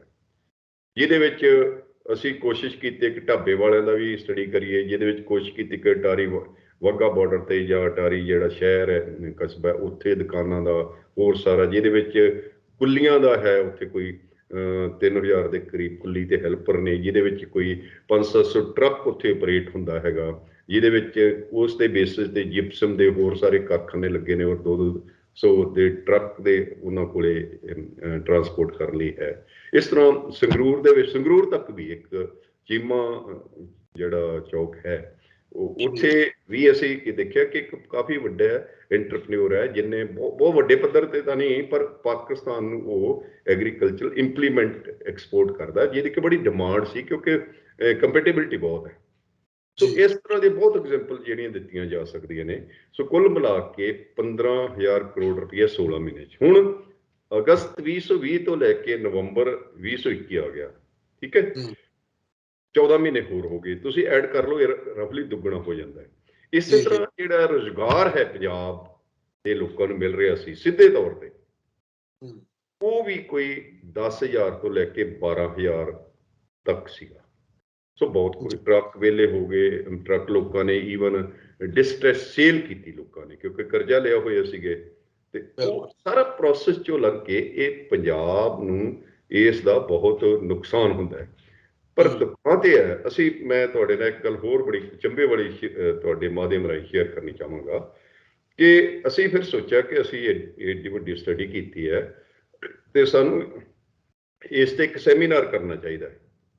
ਉਹ ਅਸੀਂ ਸੈਮੀਨਾਰ ਤਾਂ ਕੋਵਿਡ ਕਰਕੇ ਨਹੀਂ ਕਰਾ ਸਕਦੇ, ਪਰ ਵੈਬੀਨਾਰ ਕਰਵਾਇਆ, ਜਿਹਦੇ ਵਿੱਚ ਕੋਈ 85-90 ਵਿਅਕਤੀਆਂ ਨੇ ਪਾਰਟਿਸਿਪੇਟ ਕੀਤਾ। ਪਾਕਿਸਤਾਨ ਤੋਂ ਵੀ ਸੀ, ਉਹਨਾਂ ਦੇ ਕੁਝ ਟ੍ਰੇਡ ਦੇ ਹੋਰ ਮੈਂਬਰ ਜਿਹੜੇ ਐਸੋਸੀਏਸ਼ਨਾਂ ਦੇ, ਔਰ ਸਾਡੇ ਵੀ ਇੱਥੋਂ ਸੀ, ਦਿੱਲੀੋਂ ਵੀ, ਹੋਰ ਥਾਵਾਂ ਤੋਂ ਵੀ। ਤੇ ਸਾਡੇ ਮਨ 'ਚ ਇਹ ਆਇਆ ਕਿ ਯਾਰ ਅਸੀਂ ਇਹ ਸਟੱਡੀ ਪੰਜਾਬ ਦੀ ਜਿਹੜੀ ਲੀਡਰਸ਼ਿਪ ਹੈ ਅਕ੍ਰੋਸ ਦਾ ਪਾਰਟੀਜ਼, ਜਿਹਦੇ ਵਿੱਚ ਮੈਂਬਰ ਪਾਰਲੀਮੈਂਟ, ਲੋਕ ਸਭਾ, ਰਾਜ ਸਭਾ ਦੇ, ਇਹ ਟੋਟਲ 20 ਬੰਦੇ ਨੇ, ਜਿਹਦੇ ਵਿੱਚ ਤੁਹਾਡੇ MLA ਪੰਜਾਬ ਦੇ, ਅਸੀਂ ਕੋਈ 60 MLA ਨੂੰ ਤੇ 20 MPs ਨੂੰ ਇਹ ਈਮੇਲ ਲਿਖੀ ਕਿ ਇਸ ਤਰੀਕ ਨੂੰ ਅਸੀਂ ਵੈਬੀਨਾਰ ਕਰਵਾ ਰਹੇ ਹਾਂ, ਤੁਸੀਂ ਕਾਈਂਡਲੀ ਇਹਦੇ ਵਿੱਚ ਪਾਰਟਿਸਿਪੇਟ ਕਰੋ, ਤਾਂ ਕਿ ਤੁਹਾਨੂੰ ਪਤਾ ਲੱਗ ਸਕੇ ਕਿ ਪ੍ਰੋਬਲਮ ਕਿੰਨੀ ਵੱਡੀ ਹੈ, ਤਾਂ ਕਿ ਤੁਸੀਂ ਅੰਕੜਿਆਂ ਸਹਿਤ ਅੱਗੇ ਪਲੀਡ ਕਰ ਸਕੋ। ਇੱਕ ਵੀ MP MLA ਨਹੀਂ ਆਇਆ ਸਾਡੇ ਕੋਲ। ਸਾਨੂੰ ਬੜੇ ਇਸ ਗੱਲ ਦੀ ਡਿਸਅਪੁਆਇੰਟਮੈਂਟ ਹੋਈ ਕਿ ਯਾਰ ਇਹਨਾਂ ਦਾ ਇਹਦਾ ਮਤਲਬ ਇਸ਼ੂ ਨਹੀਂ ਹੈਗਾ ਇਹਨਾਂ ਵਾਸਤੇ। ਹੁਣ ਤੁਸੀਂ ਕਹਿ ਰਹੇ ਹੋ ਕਿ ਲੋਕ ਕਹਿ ਰਹੇ ਵਪਾਰ ਖੋਲੋ, ਹੁਣ ਇਹ ਵੀ ਕਹਿ ਰਹੇ ਨੇ ਕਿਉਂਕਿ ਚੋਣਾਂ ਨੇੜੇ ਆਈਆਂ ਨੇ। ਮੈਨੂੰ ਲੱਗਦਾ ਕਿ ਇਹ ਵਪਾਰ ਜਿਹੜਾ ਹਿੰਦੁਸਤਾਨ ਪਾਕਿਸਤਾਨ ਦਾ, ਇਹ ਬੰਦ ਨਹੀਂ ਹੋਣਾ ਚਾਹੀਦਾ। ਜਿਹੜੇ ਸਿਕਿਉਰਿਟੀ ਇਸ਼ੂਜ਼ ਆ ਜਾਂ ਜਿਹੜੇ ਦੋਨਾਂ ਦੇਸ਼ਾਂ ਦੇ ਸੰਬੰਧ ਹੈ, ਉਹ ਨਾਰਮਲ ਤਾਂ ਕਦੇ ਵੀ ਨਹੀਂ ਰਹੇ, ਤੇ ਬਹੁਤੀ ਵਾਰੀ ਹੋ ਇਹ ਰਿਹਾ ਕਿ ਜਿਹੜਾ ਪੋਲੀਟੀਕਲ, ਜਿਹਨੂੰ ਆਪਾਂ ਇਰੈਸ਼ਨੈਲਿਟੀ ਵੀ ਕਹਿ ਸਕਦੇ ਹਾਂ, ਥ੍ਰੈਟ ਪਰਸੈਪਸ਼ਨ ਤੇ ਥ੍ਰੈਟ ਰੀਅਲ, ਜਾਂ ਇਹ ਵੀ ਕਹਿ ਸਕਦੇ ਹਾਂ ਕਿ ਇੱਕ ਫੀਅਰ ਸਾਈਕੋਸਿਸ ਵੀ ਇੱਕ ਜਾਂ ਕ੍ਰੀਏਟ ਵੀ ਕਰ ਲਿਆ ਜਾਂਦਾ ਜਾਂ ਹੁੰਦਾ ਵੀ ਹੈ। ਤਾਂ ਮੈਨੂੰ ਲੱਗਦਾ ਕਿ ਇਹ ਸਾਰੇ ਇਸ਼ੂਜ਼ ਨੂੰ ਉਸ ਸੰਦਰਭ 'ਚ ਰੱਖ ਕੇ ਵਪਾਰ ਵੀ ਸ਼ੁਰੂ ਕਰਨਾ ਚਾਹੀਦਾ, ਨਾ ਕੇਵਲ ਇੱਥੋਂ ਹੀ, ਜੰਮੂ ਕਸ਼ਮੀਰ 'ਚੋਂ ਵੀ ਕਈ ਥਾਵਾਂ ਤੇ ਵਪਾਰ ਇਹਨਾਂ ਨੂੰ ਮੁਜ਼ੱਫਰਾਬਾਦ ਹੋਰ ਥਾਵਾਂ ਤੇ ਸ਼ੁਰੂ ਕੀਤਾ ਸੀਗਾ। ਇਸ ਤਰ੍ਹਾਂ ਹੁਸੈਨੀਵਾਲਾ ਤੋਂ ਵੀ ਕਰਨਾ ਚਾਹੀਦਾ ਹੈ, ਤਾਂ ਕਿ ਇਹ ਜਿਹੜਾ ਨਾਰਥ ਵੈਸਟ ਇੰਡੀਆ ਦਾ, ਖਾਸ ਕਰਕੇ ਪੰਜਾਬ, ਹਰਿਆਣਾ, ਰਾਜਸਥਾਨ ਦਾ ਕੁਝ ਪਾਰਟ, ਇਹਨਾਂ ਨੂੰ ਫਾਇਦਾ ਹੋ ਸਕੇ। ਤੇ ਇਹ ਬੜਾ ਅੱਛਾ, ਇਸ ਤਰ੍ਹਾਂ ਕਿਸਾਨੀ ਨੂੰ ਵੀ ਫਾਇਦਾ ਹੋ ਸਕਦਾ ਜੀ ਜੀ। ਕਿਸਾਨੀ ਨੂੰ ਫਾਇਦਾ ਕਿੱਦਾਂ? ਕਿਸਾਨੀ ਬਾਰੇ ਕਿ ਦੱਸੋ, ਕਿਉਂਕਿ ਖੇਤੀ ਕਾਨੂੰਨਾਂ ਦਾ ਵੀ ਰੌਲਾ ਰੱਪਾ ਕਾਫੀ ਚੱਲ ਰਿਹਾ ਹੈ। ਸ਼ਾਇਦ ਕਹਿੰਦੇ ਹੋ ਸਕਦਾ ਕਿ ਜਿਵੇਂ ਕਰਤਾਰਪੁਰ ਲਾਂਘੇ ਦੇ ਮਸਲੇ ਤੇ ਗੱਲ ਹੋਈ ਹੈ, ਹੁਣ ਖੇਤੀ ਕਾਨੂੰਨਾਂ ਦਾ ਵੀ ਮਸਲਾ ਹੱਲ ਹੋਵੇ ਛੇਤੀ। ਪਰ ਹੱਲ ਸਿਰਫ ਇਹ ਨਹੀਂ ਕਿ ਖੇਤੀ ਦਾ ਹੱਲ ਹੈ, ਇਹ ਸਿਰਫ ਕਾਨੂੰਨਾਂ ਦਾ ਹੱਲ ਹੈ, ਜਿਹੜੀ ਇੱਕ ਸਰਕਾਰ ਨਾਲ ਕਹਿੰਦੇ ਕਿ ਮਾੜੀ ਮੋਟੀ ਟੱਕਰ ਜਿਸ ਹਿਸਾਬ ਨਾਲ ਵੀ ਲੱਗੀ ਆ। ਪਰ ਜਿਹੜਾ ਸੰਕਟ ਹੈ ਉਹ ਤਾਂ ਸਭ ਨੂੰ ਨਜ਼ਰ ਆ ਰਿਹਾ, ਉਹ ਤੋਂ ਤਾਂ ਅਸੀਂ ਅੱਖਾਂ ਮੀਟ ਨਹੀਂ ਸਕਦੇ। ਦੇਖੋ, ਏਦਾਂ ਹੈ ਕਿ ਖੇਤੀ ਦਾ ਸੰਕਟ ਜਿਹੜਾ ਖਾਸ ਕਰਕੇ Punjab, Haryana, to some extent western UP ਦਾ ਵੀ, ਵੈਸੇ ਤਾਂ ਪੂਰੇ ਹਿੰਦੁਸਤਾਨ 'ਚ ਖੇਤੀ ਦਾ ਸੰਕਟ ਹੈ। ਔਰ ਖੇਤੀ ਲਾਹੇਵੰਦ ਨਹੀਂ ਰਹੀ, ਤੇ ਵੈਸੇ ਤਾਂ ਉਹ ਕਦੇ ਵੀ ਨਹੀਂ ਸੀ ਲਾਹੇਵੰਦ। ਖੇਤੀ ਇੱਕ ਹੋਰ ਤਰ੍ਹਾਂ ਦਾ ਕਿੱਤਾ ਹੈ ਜਿਹੜਾ ਕੁਦਰਤੀ ਆਫਤਾਂ ਨੂੰ ਵੀ ਫੇਸ ਕਰਦਾ ਹੈਗਾ। ਦੂਜਾ ਜਿਹੜਾ ਹੈ ਕਿ ਖੇਤੀ ਦੇ ਵਿੱਚ ਜਿਹੜਾ ਵਰਕ ਫੋਰਸ ਹੈ ਸੌਰੀ, ਖੇਤੀ ਦੇ ਵਿੱਚ ਵਰਕ ਫੋਰਸ ਜਿਹੜੀ ਆ, ਉਹ ਜੇ ਹਿੰਦੁਸਤਾਨ ਦੇ ਪੱਧਰ ਤੇ ਦੇਖੀਏ ਤੇ ਅੱਜ ਵੀ 45% ਹੈਗੀ ਹੈ। ਤੇ ਆਮਦਨ ਦਾ ਸ਼ੇਅਰ ਹਿੰਦੁਸਤਾਨ ਦੀ ਵਿੱਚ ਖੇਤੀ ਦਾ ਜਿਹੜਾ ਸ਼ੇਅਰ ਉਹ 14% ਹੈ। ਸੋ ਇਹਦਾ ਮਤਲਬ 45% ਵਰਕ ਫੋਰਸ ਜਾਂ 60% ਪਾਪੂਲੇਸ਼ਨ ਤੁਹਾਡੀ 14% ਆਮਦਨ ਤੇ ਨਿਰਭਰ। ਇਹ ਹੈ ਖੇਤੀ ਸੰਕਟ ਦਾ ਇੱਕ ਸੂਚਕ। ਦੂਜਾ ਸੂਚਕ ਹੈ ਖੇਤੀ ਸੰਕਟ ਦਾ ਕਿ ਹਿੰਦੁਸਤਾਨ 'ਚ 4.5 ਲੱਖ ਤੋਂ ਉੱਪਰ ਕਿਸਾਨਾਂ ਮਜ਼ਦੂਰਾਂ ਨੇ ਹੱਤਿਆ ਕਰ ਲਈ। ਪੰਜਾਬ 'ਚ ਤੁਹਾਨੂੰ ਪਤਾ ਹੀ ਹੈ ਕਿ 2000 ਤੋਂ ਔਨਵਰਡ ਤਾਂ ਸਿਲਸਿਲਾ ਹੀ ਚੱਲ ਰਿਹਾ। ਅਸੀਂ ਵੀ ਐਸੋਸੀਏਸ਼ਨ ਫਾਰ ਡੈਮੋਕ੍ਰੈਟਿਕ ਰਾਈਟਸ ਵੱਲੋਂ ਸਭ ਤੋਂ ਪਹਿਲਾਂ ਸਟੱਡੀ ਕੀਤੀ ਸੀ 2000 'ਚ, ਔਰ ਉਹ ਛੋਟੇ ਜਿਹੇ ਉਦੋਂ ਸੁਸਾਈਡ ਵੀ ਜ਼ਿਆਦਾ ਨੇ। ਹੁਣ ਤਾਂ ਤੁਹਾਨੂੰ ਪਤਾ ਕਿ ਜਿਹੜੇ 2016 ਤੱਕ ਹੀ ਤਿੰਨੋਂ ਯੂਨੀਵਰਸਿਟੀਆਂ ਨੇ ਜਿਹੜੇ 16,660 ਦੇ ਕਰੀਬ ਜਿਹੜੇ ਆ ਉਦੋਂ ਕਿਸਾਨਾਂ ਮਜ਼ਦੂਰਾਂ ਨੇ ਆਤਮ ਹੱਤਿਆ ਕਰ। ਤੇ 2016 ਤੋਂ ਬਾਅਦ 4 ਸਾਲ 5 ਹੋਰ ਹੋ ਗਏ ਨੇ। ਤੁਸੀਂ ਲਾ ਲਓ ਕਿ ਜ਼ਿਆਦਾ ਨਹੀਂ ਤੇ 20,000 ਦੀ ਫਿਗਰ ਹੋ ਗਈ ਹੋਣੀ ਹੈ। 700 ਤਾਂ ਹੁਣ ਕਿਸਾਨੀ ਅੰਦੋਲਨ 'ਚ ਹੀ ਭਾਵੇਂ ਸ਼ਹੀਦ ਹੋ ਗਿਆ, ਆਤਮ ਹੱਤਿਆਵਾਂ ਨਹੀਂ ਹੈ, ਪਰ ਕਿਸਾਨੀ ਅੰਦੋਲਨ ਦੀ ਭੇਟ ਜਿਹੜੀ ਆ ਉਹ ਚੜ੍ਹੇ। ਸੋ ਇਹ ਸਾਰੇ ਪ੍ਰੋਸੈਸ ਦਾ ਇੱਕ ਸੂਚਕ ਹੈ ਕਿ ਇਹ ਜੋ ਖੇਤੀ ਦਾ ਕ੍ਰਾਈਸਿਸ ਆ ਉਹ ਕਲਮੀਨੇਟ ਹੋ ਰਿਹਾ ਹੈ, ਇੱਕ ਉਹਦੀ ਮੈਨੀਫੈਸਟੇਸ਼ਨ ਹੋ ਰਹੀ ਹੈ। ਤੇ ਮੈਨੀਫੈਸਟੇਸ਼ਨ ਸੁਸਾਈਡਸ ਵਿੱਚ ਹੋ ਰਹੀ ਹੈ, ਮੈਨੀਫੈਸਟੇਸ਼ਨ ਈਵਨ ਨਸ਼ਿਆਂ 'ਚ ਵੀ ਹੋ ਰਹੀ ਹੈ ਕਿ ਨਸ਼ਿਆਂ ਦੇ ਆਦੀ। ਅਸੀਂ ਜਿਹੜੀ ਨਸ਼ਿਆਂ ਤੇ ਸਟੱਡੀ ਕੀਤੀ ਉਹਦੇ ਵਿੱਚ ਵੀ ਜ਼ਿਆਦਾ ਪਿੰਡੂ ਤੇ ਖੇਤੀ ਨਾਲ ਸੰਬੰਧਿਤ ਜਿਹੜਾ ਯੂਥ ਸੀ ਉਹ ਜ਼ਿਆਦਾ। ਮੈਂ ਨਹੀਂ ਕਹਿੰਦਾ ਸ਼ਹਿਰੀ ਨਹੀਂ ਹੈ, ਸ਼ਹਿਰੀ ਵੀ ਬਹੁਤ ਹੈ, ਪਰ ਉਹ ਜ਼ਿਆਦਾ ਸੀਗਾ। ਸੋ ਇਹ ਕ੍ਰਾਈਸਿਸ ਜਿਵੇਂ ਤੁਸੀਂ ਜ਼ਿਕਰ ਕੀਤਾ ਆਲ ਰਾਊਂਡ ਹੈ, ਤੇ ਇਹ ਈਵਨ WTO ਤੋਂ ਪਹਿਲਾਂ ਸ਼ੁਰੂ ਹੋ ਚੁੱਕਿਆ ਸੀ। WTO ਨੇ ਉਸ ਕ੍ਰਾਈਸਿਸ ਨੂੰ ਹੋਰ ਡੂੰਘਾ ਕੀਤਾ, ਉਹਦੀ ਵੀ ਅਸੀਂ ਕਾਫੀ ਡਿਟੇਲ 'ਚ ਸਟੱਡੀ ਕਰਦੇ ਰਹੇ ਹਾਂ ਉਦੋਂ ਬਾਅਦ ਵਿੱਚ ਵੀ। ਤੇ ਇਹ ਜਿਹੜੇ ਕਾਨੂੰਨ ਆਏ ਨੇ, ਇਹਨਾਂ ਨੇ ਜਿਹੜਾ ਕਹਿੰਦੇ ਨੇ ਕਿ ਲਾਸਟ ਨੇਲ ਵਾਲਾ ਕੰਮ ਕੀਤਾ ਹੈ, ਜਾਂ ਇਹ ਕਹਿ ਲਓ ਕਿ last straw on the camel back, ਇਹ ਉਹ ਕੰਮ ਕੀਤਾ ਹੈ। ਇਸੇ ਕਰਕੇ ਕਿਸਾਨ ਜਿਹੜੇ ਆ ਉਹ ਜ਼ਿਆਦਾ ਚਿੰਤਾਤੁਰ ਹੋ ਗਏ। ਉਹਨਾਂ ਨੂੰ ਲੱਗਿਆ ਕਿ ਹੁਣ ਕੋਈ ਚਾਰਾ ਨਹੀਂ ਹੈ। ਸੋ ਇਸ ਕਰਕੇ ਉਹ ਸੰਘਰਸ਼ ਵੀ ਕਰ ਰਹੇ ਨੇ। ਸੰਘਰਸ਼ ਜਿਹੜਾ ਤੁਸੀਂ ਕਿਹਾ ਕਿ ਛੋਟਾ ਭਾਈ, ਸੰਘਰਸ਼ ਬਹੁਤ ਸੀਰੀਅਸ ਹੈ, ਔਰ ਸੰਘਰਸ਼ ਦੇ ਇੱਕ ਬੜੀਆਂ ਡਾਇਮੈਂਸ਼ਨਸ ਨੇ। ਇੱਕ ਡਾਇਮੈਂਸ਼ਨਸ ਤਾਂ ਇਹ ਹੈ ਕਿ ਕਿਸਾਨਾਂ ਨੂੰ ਲੱਗਦਾ ਹੈ ਕਿ ਚਲੋ ਜਿਹੜਾ ਖੇਤੀ ਸੰਕਟ ਆਲਰੇਡੀ ਚੱਲ ਰਿਹਾ ਉਹ ਤਾਂ ਹੈਗਾ, ਉਹ ਇੱਕ ਵੱਖਰਾ ਇਸ਼ੂ ਹੈ। ਇਹਦੇ ਨਾਲ ਖੇਤੀ ਸੰਕਟ ਹੋਰ ਡੂੰਘਾ ਹੋਏਗਾ ਤੇ ਕਿਸੇ ਹੱਦ ਤੱਕ ਜੋ ਉਹਨਾਂ ਦੇ ਕੋਲ ਇਸ ਵੇਲੇ APMC ਹੈ ਜਾਂ MSP ਹੈ ਤੇ ਉਹ ਖੁਸ਼ ਸਕਦੀ ਹੈ। ਤੇ ਸਾਨੂੰ ਵੀ ਲੱਗਦਾ, ਅਸੀਂ ਵੈਸੇ ਜਿਹੜਾ ਪੱਤਰ ਲਿਖਿਆ ਸੀ ਤੋਮਰ ਸਾਹਿਬ ਨੂੰ, ਉਹਦੇ ਵਿੱਚ ਅਸੀਂ ਜ਼ਿਕਰ ਕੀਤਾ ਸੀ ਕਿ ਆਹ 5-6 ਕਾਰਨ ਨੇ ਜਿਸ ਕਰਕੇ ਰੱਦ ਹੋਣੇ ਚਾਹੀਦੇ ਆ। ਔਰ ਜਿਹੜਾ ਇਹ ਸਾਰਾ ਪ੍ਰੋਸੈਸ ਹੈ, ਜਿਵੇਂ ਗਵਰਨਮੈਂਟ ਕਲੇਮ ਕਰ ਰਹੀ ਹੈ ਕਿ ਕਿਸਾਨਾਂ ਦੇ ਹਿੱਤ ਵਿੱਚ ਹੈ, ਜੇ ਕਿਸਾਨਾਂ ਦੇ ਹਿੱਤ ਵਿੱਚ ਹੁੰਦਾ ਤੇ ਸ਼ਾਇਦ ਸੰਘਰਸ਼ ਇੰਨਾ ਲੰਬਾ ਨਾ ਚੱਲਦਾ। ਦੂਜੀ ਗੱਲ, ਜੇ ਕਿਸਾਨਾਂ ਦੇ ਜੇ ਗਵਰਨਮੈਂਟ ਕਹਿ ਰਹੀ ਹੈ ਕਿ MSP ਤੇ APMC ਅਸੀਂ ਖਤਮ ਨਹੀਂ ਕਰਾਂਗੇ, ਉਹ ਬਿਲਕੁਲ ਠੀਕ ਹੈ। ਉਹ ਜਿਹੜੇ ਲੋਕ ਕਹਿੰਦੇ ਨੇ ਕਿ ਉਹਦੇ ਵਿੱਚ ਕਿਤੇ ਨਹੀਂ ਲਿਖਿਆ ਐਕਟਾਂ ਵਿੱਚ, ਇਹ ਵੀ ਠੀਕ ਹੈ, ਪਰ ਇਤਿਹਾਸ ਇਸ ਗੱਲ ਦਾ ਗਵਾਹ ਹੈ ਕਿ ਜਦੋਂ ਇਸ ਕਿਸਮ ਦਾ ਦਵੰਦ ਸ਼ੁਰੂ ਹੁੰਦਾ ਹੈ ਜਿਹੜਾ ਉਹ ਉਸ ਤੋਂ ਬਾਅਦ ਫਿਰ ਪ੍ਰਵੇਲ ਅਪਾਨ ਜਿਹੜੀ ਕਰਦੀ ਹੈ ਉਹ ਸਰਕਾਰੀ ਮੰਡੀਆਂ ਨਹੀਂ ਕਰਦੀਆਂ, ਪ੍ਰਵੇਲ ਅਪਾਨ MSP ਨਹੀਂ ਕਰਦੀ। ਇਹ ਜਿਹੜੀ MSP ਤੇ APMC ਹੈ, ਬੇਸ਼ੱਕ ਸਰਕਾਰ ਕਹਿ ਕੇ ਰਹਿਣਗੀਆਂ, ਠੀਕ ਹੈ, ਸਰਕਾਰ ਦੀ ਮਨਸ਼ਾ ਵੀ ਠੀਕ ਹੈ ਰਹਿਣ, ਪਰ ਇਹ ਰਹਿਣਾ ਨਹੀਂ ਗਾ, ਕਿਉਂਕਿ ਇਹ ਅਲਟੀਮੇਟਲੀ। ਸੋ ਇਹਦੇ ਨਾਲ ਕ੍ਰਾਈਸਿਸ ਹੋ ਦੂੰਗਾ। ਤੁਸੀਂ 1 ਮਿੰਟ ਦੀ ਇਮੈਜਿਨ ਕਰੋ ਕਿ ਪੰਜਾਬ ਦੇ ਵਿੱਚ ਦੋ ਮੁੱਖ ਫਸਲਾਂ ਨੇ, ਕਣਕ ਤੇ ਝੋਨਾ। ਉਹਦੇ ਪ੍ਰੋਕਿਉਰਮੈਂਟ ਲਈ ਤਕਰੀਬਨ 70,000 ਕਰੋੜ ਰੁਪਈਆ ਇਸ ਸੀਜ਼ਨ 'ਚ ਲੱਗਿਆ ਹੈਗਾ। ਇਹ 70,000 ਕਰੋੜ ਰੁਪਈਆ ਕੌਣ ਦਊਗਾ ਪ੍ਰੋਕਿਉਰ ਕਰਨ ਲਈ? ਤੇ ਜੇ MSP ਨਹੀਂ ਰਹਿੰਦੀ, ਜਿਹੜੀ ਕਿ ਰੈਫਰੈਂਸ ਪੁਆਇੰਟ ਹੈ, ਜਿਹਨੂੰ ਆਪਾਂ ਕਹਿੰਦੇ ਕਸਵੱਟੀ ਹੈ, ਜੇ ਰੈਫਰੈਂਸ ਨਹੀਂ ਰਹਿੰਦੀ ਤੇ ਪ੍ਰਾਈਵੇਟ ਤੇ ਆਪਾਂ ਜੇ ਗਵਰਨਮੈਂਟ ਨੇ ਤਾਂ ਵਿਡਰਾ ਕਰਨਾ ਸ਼ੁਰੂ ਕਰ ਦਿੱਤਾ, ਗਵਰਨਮੈਂਟ ਨੇ ਹੌਲੀ ਹੌਲੀ ਜਿਹੜੀ ਪ੍ਰੋਕਿਉਰਮੈਂਟ ਆ ਘਟਾਉਣੀ ਹੈ, ਕਿਉਂਕਿ ਹੋਰ ਸਟੇਟਾਂ 'ਚ ਵੀ ਜਿਹੜਾ ਕਣਕ ਝੋਨਾ ਪੈਦਾ ਹੋਣਾ ਸ਼ੁਰੂ ਹੋ ਗਿਆ, ਕੁਝ ਨਿਰਭਰ ਹੋ ਗਏ, ਕੁਝ ਮਾੜਾ ਮੋਟਾ ਸਰਪਲਸ ਹੋ ਗਏ, ਗਵਰਨਮੈਂਟ ਕੋ ਭੰਡਾਰ ਵੀ ਬਹੁਤ ਹੋ ਗਏ। ਸੋ ਗਵਰਨਮੈਂਟ ਨੇ ਤਾਂ ਇਹ ਘਟਾਉਣਾ। ਜੇ ਘਟਦੀ ਹੈ ਤੇ ਫਿਰ ਕਿਸਾਨਾਂ ਕੋਲੇ ਅਲਟਰਨੇਟ ਕੀ ਹੈ? ਕਿਸਾਨ ਕਿੱਥੇ ਵੇਚਣਗੇ? ਪ੍ਰਾਈਵੇਟ ਪਲੇਅਰਸ ਨੂੰ ਵੇਚਣਗੇ। ਤੇ ਜੇ MSP ਰੈਫਰੈਂਸ ਪੁਆਇੰਟ ਨਹੀਂ ਰਹਿੰਦਾ ਜਾਂ MSP ਲੀਗਲ ਨਹੀਂ ਹੁੰਦੀ ਤਾਂ ਕੋਈ ਬਾਈਂਡਿੰਗ ਨਹੀਂ ਹੈ ਕਿ ਪ੍ਰਾਈਵੇਟ ਪਲੇਅਰਸ ਜਿਹੜੇ ਨੇ ਉਹ MSP ਦੇ ਖਰੀਦਣ, ਜਾਂ ਉਹਨਾਂ ਨੂੰ ਕੋਈ ਨਹੀਂ ਹੈ ਕਿ ਉਹ MSP ਕੋਈ ਪੈਨਲਾਈਜ਼ ਕਲਾਜ਼ ਨਹੀਂ ਹੈ, ਪੀਨਲ ਕਲਾਜ਼, ਕਿ ਉਹ MSP ਤੋਂ ਘੱਟ ਖਰੀਦ ਸਕਣ, ਹੈ ਨਾ। ਸੋ ਉਹਨਾਂ ਦੀ ਮਰਜ਼ੀ ਹੈ।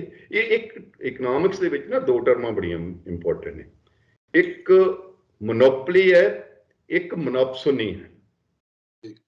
ਮੋਨੋਪਸੋਨੀ ਦੀ ਐਗਜ਼ਾਮਪਲ ਜਿਹੜੀ ਹੈ ਤੁਸੀਂ ਹਿਮਾਚਲ 'ਚ ਵੇਖ ਚੁੱਕੇ ਹੋ ਇਸ ਸੀਜ਼ਨ 'ਚ, ਸੇਬਾਂ ਦੇ ਸੀਜ਼ਨ 'ਚ, ਕਿ ਇਸ ਵਾਰੀ ਜਿਹੜੀ ਮੋਨੋਪਸੋਨੀ ਹੁੰਦਾ ਕਿ ਬਹੁਤ ਸਾਰੇ ਵੇਚਣ ਵਾਲੇ ਕੋਈ ਚੀਜ਼ ਖਰੀਦਣ ਵਾਲੇ ਇੱਕਾ ਦੁੱਕਾ ਵੱਡੇ, ਤੇ ਉਹਨਾਂ ਨੇ ਇਸ ਵਾਰੀ ਰੰਗ ਦਿਖਾ ਦਿੱਤਾ ਹੈ ਕਿ 12 ਰੁਪਏ ਤੋਂ 16 ਰੁਪਏ ਪ੍ਰਤੀ ਕਿਲੋ ਸੇਬਾਂ ਦੀ ਕੀਮਤ ਘੱਟ ਦਿੱਤੀ ਹੈ। ਆਰਗੂਮੈਂਟ ਇਹ ਦਿੱਤਾ ਜਾਂਦਾ ਕਿ ਸੇਬਾਂ ਦੀ ਸਪਲਾਈ ਬੜੀ ਵੱਧ ਗਈ, ਪ੍ਰੋਡਕਸ਼ਨ ਬੜਾ ਵੱਧ ਗਿਆ।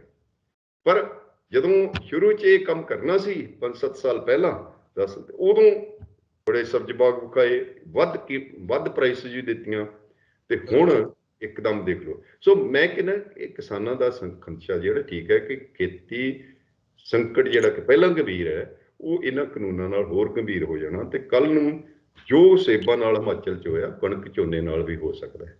ਤੇ ਇਸ ਕਰਕੇ ਜੇ ਸਰਕਾਰ ਚਾਹੁੰਦੀ ਹੈ ਕਿ ਅਸੀਂ ਪੰਜਾਬ, ਹਰਿਆਣਾ, ਜਿਹੜਾ ਵੈਸਟਰਨ UP ਹੈ, ਇੱਥੋਂ ਝੋਨੇ ਤੋਂ ਛੁਟਕਾਰਾ ਪਾਉਣਾ, ਤੇ ਠੀਕ ਹੈ ਜੇ ਤੁਹਾਨੂੰ ਲੱਗਦਾ ਹੈ ਕਿ ਪਾਣੀ ਥੱਲੇ ਜਾ ਰਿਹਾ, ਹੋਰ ਪ੍ਰੋਬਲਮ ਝੋਨੇ ਨਾਲ ਆ ਰਹੀਆਂ ਨੇ ਪੰਜਾਬ, ਤਾਂ ਫਿਰ ਇੱਕ ਪਾਲਿਸੀ ਤਹਿਤ ਬਣਾਓ ਨਾ। ਦੇਖੋ ਇੱਕ ਗੱਲ ਹੋਰ ਜਿਹੜੀ ਬਹੁਤ ਮਿਸਨੋਮਰ ਹੈ ਕਿ ਪੰਜਾਬ ਦੇ ਕਿਸਾਨਾਂ ਨੇ ਝੋਨਾ ਪ੍ਰਮੋਟ ਕੀਤਾ, ਨਹੀਂ, ਬਿਲਕੁਲ ਨਹੀਂ ਕੀਤਾ। ਐਕਚੁਅਲੀ ਇਹ ਗ੍ਰੀਨ ਰੈਵੋਲੂਸ਼ਨ ਦੇ ਅੰਡਰ ਦੇਸ਼ ਦੀ ਅਨਾਜ ਦੀ ਲੋੜ ਨੇ ਤੇ ਕੇਂਦਰੀ ਪਾਲਿਸੀਆਂ ਨੇ ਕੀਤਾ। ਬਿਲਕੁਲ, ਜਿਹਦੇ ਵਿੱਚ MSP ਵੀ ਹੈ, ਜਿਹਦੇ ਵਿੱਚ FC ਆਈ ਹੈ, ਪਬਲਿਕ ਪ੍ਰੋਕਿਉਰਮੈਂਟ ਆਈ ਹੈ, ਜਿਹਦੇ ਵਿੱਚ ਹਾਈ ਯੀਲਡਿੰਗ ਵੈਰਾਈਟੀ ਸ਼ੀਟਸ ਆਏ, ਜਿਹਦੇ ਫਰਟੀਲਾਈਜ਼ਰ, ਜਿਹਦੇ ਸਬਸਿਡੀ ਆਈ ਹੈ, ਪਬਲਿਕ ਇਨਵੈਸਟਮੈਂਟ ਆਈ ਹੈ ਖੇਤੀ 'ਚ, ਉਹਨਾਂ ਨੇ ਕੀਤਾ। ਤੇ ਹੁਣ 2010 ਤੋਂ ਖਾਸ ਕਰਕੇ ਕੇਂਦਰ ਸਰਕਾਰ ਕਹਿ ਰਹੀ ਹੈ ਕਿ ਨਹੀਂ, ਹੁਣ ਸਾਨੂੰ ਤੁਹਾਡੇ ਝੋਨੇ ਦੀ ਲੋੜ ਨਹੀਂ। ਇਹ ਗੱਲ 2017 'ਚ ਡਾਕਟਰ ਰਾਜੀਵ ਕੁਮਾਰ, ਜਿਹੜੇ ਇਸ ਵੇਲੇ ਉਦੋਂ ਵੀ ਵਾਈਸ ਚੇਅਰਮੈਨ ਸੀਗੇ ਨੀਤੀ ਆਯੋਗ ਦੇ, ਅੱਜ ਵੀ ਹੈ, ਉਹਨਾਂ ਨੇ ਪੰਜਾਬ ਦੇ ਮੁੱਖ ਮੰਤਰੀ ਨੂੰ ਤੇ ਫਾਈਨਾਂਸ ਮਿਨਿਸਟਰ ਨੂੰ ਕਹੀ ਸੀ। ਉਦੋਂ ਵੀ ਮੈਂ ਇੱਕ ਆਰਟੀਕਲ ਲਿਖਿਆ ਵੇਟ ਕਰਕੇ ਕਿ ਸ਼ਾਇਦ ਪੰਜਾਬ ਗਵਰਨਮੈਂਟ ਰਿਐਕਟ ਕਰੂਗੀ, ਕੋਈ ਰਿਐਕਸ਼ਨ ਨਹੀਂ ਆਇਆ ਕਿਤੋਂ। ਇਹ ਵਿਚਾਰੇ ਬੈਠੇ ਨੇ ਨੀਵੀਂ ਪਾ ਕੇ, ਤੇ ਉਹ ਕਹਿੰਦਾ ਨਹੀਂ, ਸਾਨੂੰ ਲੋੜ ਨਹੀਂ ਹੈ ਤੁਹਾਡੇ ਬਹੁਤੇ ਝੋਨੇ ਦੀ, ਅਸੀਂ ਆਪੇ ਆਪਣੀ ਫੂਡ ਸੁਰੱਖਿਆ ਦਾ ਪ੍ਰਬੰਧ ਕਰ ਲਿਆ। ਮੈਂ ਫਿਰ ਇੱਕ ਇੰਗਲਿਸ਼ ਰਿਵਿਊ ਦੇ ਵਿੱਚ ਆਰਟੀਕਲ ਵੀ ਲਿਖਿਆ ਸੀ, ਜਿਹੜਾ ਸੀ ਕਿ ਉਹਦੇ ਵਿੱਚ ਮੈਂ ਸਾਰਾ ਟ੍ਰੇਸ ਆਊਟ ਕਰਕੇ ਹਿਸਟੋਰੀਕਲੀ ਕਿ ਭਾਈ ਜਦੋਂ ਤੁਹਾਡੀ ਲੋੜ ਸੀ ਉਦੋਂ ਕੀਤਾ, ਤੇ ਹੁਣ ਜਦੋਂ ਪੰਜਾਬ ਫਸਿਆ ਹੋਇਆ ਤੇ ਤੁਸੀਂ ਕਹਿੰਦੇ ਸਵਾਰੀ ਆਪਣੇ ਸਮਾਨ ਦੀ ਆਪ ਜ਼ਿੰਮੇਵਾਰ। ਇਹ ਗੱਲ ਠੀਕ ਨਹੀਂ। ਜੇ ਅੱਜ ਸੱਚਮੁੱਚ ਮੈਨੂੰ ਵੀ ਲੱਗਦਾ ਕਿ ਵਾਟਰ ਕ੍ਰਾਈਸਿਸ ਬਹੁਤ ਪੰਜਾਬ 'ਚ ਸੀਰੀਅਸ ਹੋਣ ਵਾਲਾ, ਮੇਰੀ ਆਪਣੀ ਬੜੀ ਵੱਡੀ ਸਟੱਡੀ ਹੈ। ਮੈਂ ਕਹਿੰਦਾ ਕਿ ਜੇ ਅੱਜ ਕ੍ਰਾਈਸਿਸ ਹੈ ਤਾਂ ਕ੍ਰਾਈਸਿਸ ਕ੍ਰੀਏਟ ਕਰਨ ਲਈ ਇਕੱਲੇ ਕਿਸਾਨ ਜ਼ਿੰਮੇਵਾਰ ਨਹੀਂ, ਕਿਉਂਕਿ 1970-71 'ਚ ਤਾਂ ਝੋਨੇ ਹੇਠ ਸਾਡਾ ਰਕਬਾ 9% ਸੀ ਨੈਟ ਸੋਨ ਏਰੀਏ ਦਾ, ਹੁਣ 85% ਹੈ। ਉਦੋਂ ਟਿਊਬਵੈਲ ਸਾਡੇ ਕੋਲ 1,92,000 ਸੀ, ਹੁਣ 14.5 ਲੱਖ ਟਿਊਬਵੈਲ ਅਸੀਂ ਲਾਈ ਬੈਠੇ ਹਾਂ। ਸੋ ਇੱਕ ਤਾਂ ਕਿਸਾਨੀ ਦਾ ਖਰਚਾ ਵੱਧ ਰਿਹਾ, ਇੱਕ ਸਟੇਟ ਦੀ ਜਿਹੜੀ ਫ੍ਰੀ ਪਾਵਰ ਦੀ ਸਬਸਿਡੀ ਉਹ ਵੱਧ ਰਹੀ ਹੈ। ਤੀਜਾ, ਸਾਡਾ ਜਿਹੜਾ ਵਾਟਰ ਟੇਬਲ ਹੈ ਉਹ 1996 ਤੋਂ ਲੈ ਕੇ ਹੁਣ ਤੱਕ ਤਕਰੀਬਨ 5 ਮੀਟਰ ਤੋਂ ਲੈ ਕੇ 22-23 ਮੀਟਰ ਤੱਕ 12-13 ਜ਼ਿਲ੍ਹਿਆਂ 'ਚ ਜਾ ਚੁੱਕਾ, ਔਰ ਸਾਰੇ ਝੋਨੇ ਵਾਲੇ ਏਰੀਏ ਨੇ। ਅੱਛਾ, ਉਹ ਇੱਕ ਹੋਰ ਕਮਾਲ ਦੀ ਗੱਲ ਮੇਰੇ ਖਿਆਲ ਤੁਸੀਂ ਸੁਣਨੀ ਚਾਹੋਗੇ, ਜਾਂ ਮੇਰੇ ਦਰਸ਼ਕ ਸਾਥੀ ਵੀ, ਕਿ ਪੰਜਾਬ ਤਾਂ ਰਾਈਸ ਹੀਟਰ ਹੈ ਹੀ ਨਹੀਂ, ਚੌਲ ਤਾਂ ਖਾਂਦੇ ਨਹੀਂ ਇੱਥੇ ਬਹੁਤੇ, ਸ਼ੌਕੀਆ ਹੈ।